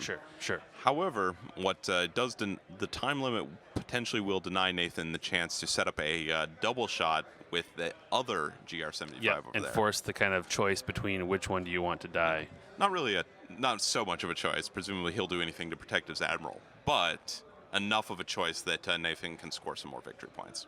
So if people are coming in, we are on round 4. Round 5. We will probably end with this round because we are only 12 minutes from hitting the time limit. So I doubt they will wrap this up here in 12 minutes. Although, hey, they could, which would be awesome. We would see the game played out to its full completion, but it's still 5 out of 6 rounds. They're pretty cannot close. Catch that. Nope. Cannot catch the admiral before he gets away. He needs to kill squadrons at this point, I think. I believe you're right, and I think we see some anti-squadron fire doing just that. If he had killed Gownhaven a turn ago, although I'm not sure how he could have, he may have been able to do some more. Or if at any point, Admonition had gotten the overlap and done the damage to Riken's transport, then that other overlap with the field would have killed him. So that's one objective, or 15 objective points it looked like scored for Norm. And that's how he's getting those extra pulling points. Him even further into the lead here. I mean, that really is making the difference. Yeah, it's potentially huge. Yeah, probably from that B-wing. That's a brace on Corrin. Can he kill Corrin? Corrin's got one hull left. Corrin, 22. He needs to kill Corrin. Yeah, I think 22 points in and of himself. He's not cheap. Yeah, 22 points. That would be quite the swing. Yeah, and that's it. Corrin is down, but Riken's still up. So Corrin is not out yet and can potentially be used to earn his points back. With a bloody interest. Yeah. A bloody interest. I like that phrase. All right, so that was Yavaris. That was Yavaris getting some work out of. Not sure which. So by my read, Norm is actually up another 15, or is the 137 include his 15? That's the big question here. I'm not 100% sure. Because Nathan is up 22 points now to 150. Yes. Still like 2 points behind Norm if the 15 aren't counted. All right, so we have 14 minutes left in the round. It's 150, 137. So the 137 does take into account that that objective points. So actually, Nathan is up here with very little time left to go. A lot of Minnesota love on here, or actually, when they say the North, I'm not sure if they're talking about Minnesota or Canada. Could be either one, really. Hey, Minnesota's the North too. Why can't it just be excitement for everyone? This is Fantasy Flight Games Star Wars Armada World Championship match. He is trying to kill Admonition. Admonition is just taking a beating over here. I don't think he can this turn, though. I don't think he can kill it, not with the tokens. Not with those tokens. But he's got to try. Although suddenly, maybe going to the next round is not in Nathan's best interest, because I don't think he catches Riken, and Admonition is in danger then. That is a good point. That was the shots on one of Nathan's few remaining squadrons. That was Jan Orr's, in fact. I don't know if she used up all her brace tokens earlier. That's her counter. Yeah. Not going to probably kill a VCX. VCXs are super tough. They have 8 hull. They are hard to take out. Yeah. In fact, if they had any more hull, I don't think we could fit it on their dial. They've maxed it out? They just about. But yeah, VCX is incredibly tough. Not incredibly effective at killing squadrons, but like we said, he's gotten some use out of relay. Norm has made some good use out of relay. And like we said at the beginning of the game, his objectives were picked with strategic in mind as well. The ability to move around objective tokens, Norm's objectives, fire lanes, and intel sweep, both very useful in that regard. Notice that he also had Most Wanted as Norm's 3rd objective. Perfect when you have a flotilla. You can just make your own flotilla like Most Wanted and run away. Pick your opponent's biggest, meanest ship. Looks like North definitely met Canada, judging from the response in the chat. So a shout out to our brethren in the northern neighbors there. Our northern neighbors. It's got to feel good to see one of your countrymen on the final table here at Armada World Championships. At this point, 6 points in the lead. They so must have close. updated it with that point and some additional kills. Oh, Nathan has to be feeling the pressure. I think it was the kill on, 137 to 156. That's the kill on Jan. Whoa, so close. So close indeed. We have got almost no time. Almost no. I don't see it going another round because they're still in ship activations. Admonition runs away. Admonition can't ram. Can't and kill Riken. It wouldn't kill him anyways. No. At that point, I don't think it's worth the risk.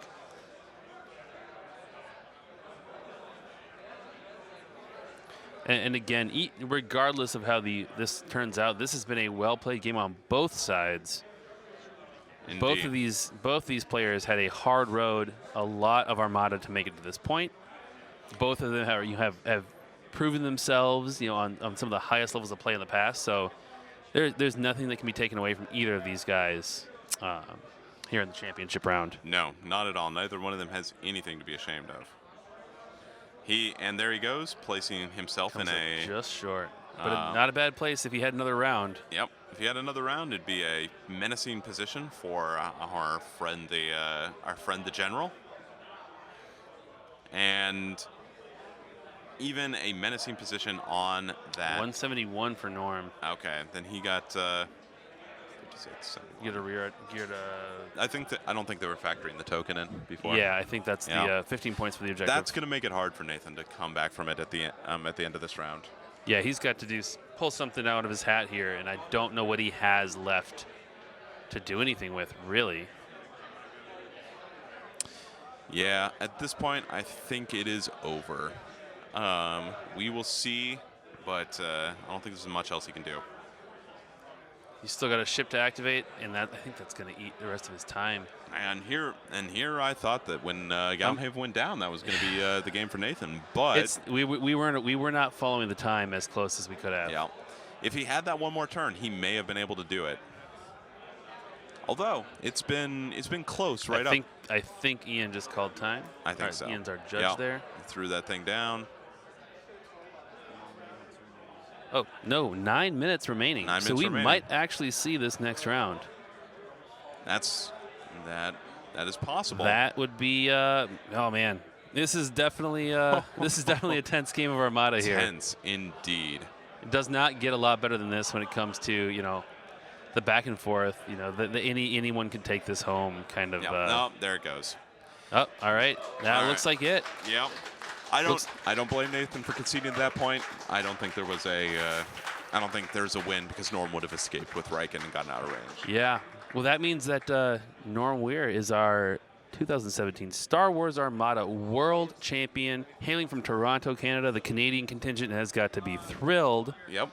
And Toronto takes it home. Yes. Takes the championship home to the frozen north. That's after two U.S. champions. That's right. Canada is now the Armada World's champion. Awesome. Well, thank you so much to everybody who stuck with us for this 3-hour broadcast. Yeah, thanks a lot. Watched the whole thing. I hope you guys enjoyed seeing that. I think we saw not quite a mirror match, but very close. Very close.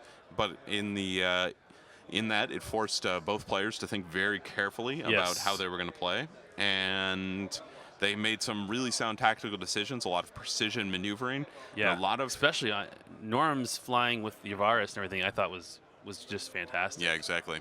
And in the end, it just came down to scoring a few points at every turn. It was a close game either way. Close game right up until the end, and it was probably either player's game up until that very last turn. I will say for Nathan, you gotta think he's going to be wondering, did he take admonition too wide? That's true. Because that's true. While you got the kill on that, if anything, that was the mistake, just because it was not effective other than taking out the one flotilla. Well, and he needed to do more, I think. I've flown those YC MC30s a lot of times, and they are hard to judge that because they're just fragile enough that you don't want to be in too close before you make your attack run. Definitely. But there's been times when plenty of times when I've gone out on the long edge and then tried to curve in and just couldn't bring them in close enough before time ran out or the turns ran out, and then the other thing that probably was telling a little bit with this time limit was the number of squadrons. I think a squadron heavy list, and let me know if you agree with me, definitely eats more time per round. For sure. With two of them, that was only magnified. And a Riken list also amplifies that because everything is going to get to go until the end of the round. Yes, indeed. So yeah, I think that was the first time in Worlds we've actually hit the time limit. Well, there you go. Yep. And but it's understandable, and it was an amazing game. All right, well, we are going to kick you guys over. They are going to have a little interview with Norm. Yep. Hear his thoughts on the game. And here we go. Yeah, thanks everybody for watching. We are Matt Holland. Sam Stewart. And this is Fantasy Flight Games World Championships. Let's give you over to our new Armada Worlds champion. Coming at you from the World Championships, Star Wars Fantasy Flight Games 2017. I probably said that in a weird order. It's the end of day 2, and we just finished up the World Championship for Star Wars Armada, and I'm here with the runner-up, Nathan Dalhberg. Nathan, talk about the 2 days that you've been playing in this championship and how it felt to get to the final, how that game went for you. Well, it's been a lot of fun, right? There's been a lot of Armada, and honestly, any day that I can sit down and play, 7 whatever games of Armada is a good couple days. Yeah, it's a great game, but it's a long game, and I imagine it's kind of hard to get several games in a row at your local game store. What did it feel to play in a tournament of this caliber and this size? It was exhausting. I think everyone who was here kind of felt some fatigue, but they still had a lot of fun, and I mean, that's part of the fun, honestly, is trying to work through all that fatigue and know your list so well that you can just play it asleep. Yeah, there's a lot of decision points to make with your fleet commanders and how you're gonna position your ships against their ships and things like that. This last match, it was a rebel on rebel match. What was a little bit different about your list and his list, and how you approached that, and what ultimately was the deciding factor, do you think? Sure. So my list was very similar to his list. We were both running the Admiral Riken, or Riken. I never can get it right. The biggest difference was that he was running Gallenhaven with an assault frigate, while I was running Admonition. Okay. And I think the biggest deciding factor in the game was when I decided to pull Admonition around the outside. And he did a really good job pulling Gallenhaven up and kind of accelerating him past everything. So he did a good job kind of avoiding a whole ship, and just a good job flying. So. Well, it was a really fun game to watch, and I hope you guys at home had a really great time. Second place finish, fantastic, congratulations. We hope to see you back next year. Thank you very much. And now we're going to have up the world champion for the 2017 Armada World Championships. Come on. Norman Weir, how does it feel to be the world champion this year? Feels good. That's great, man. It's been a really long day. It's been more than 12, 13 hours of Armada. Just today. Just today, after 2 days, and we're all exhausted. Like you saw Nathan, you see me now. It's tough, and it's definitely a mental grind. And you're on your feet for most of these games too, so it wears on the body as well. How did you deal with that throughout the day, throughout 2 days of Armada, and then into the finals? Stay hydrated, and eat food once in a while. So. Tell me a little bit about your squad that you brought today and why you think it did so well and ultimately brought you to the finals and the championship. So the squad, it's the same one that all the Toronto guys brought. It's one that Yick came up with. And we spent quite a bit of time training and practicing with this list to make sure that we had everything figured out for when we came here. So I couldn't have done it without the team, and I couldn't have done it without the folks in Toronto who have an active Armada community and like to theory craft and try unconventional things, because that's how you build and you grow.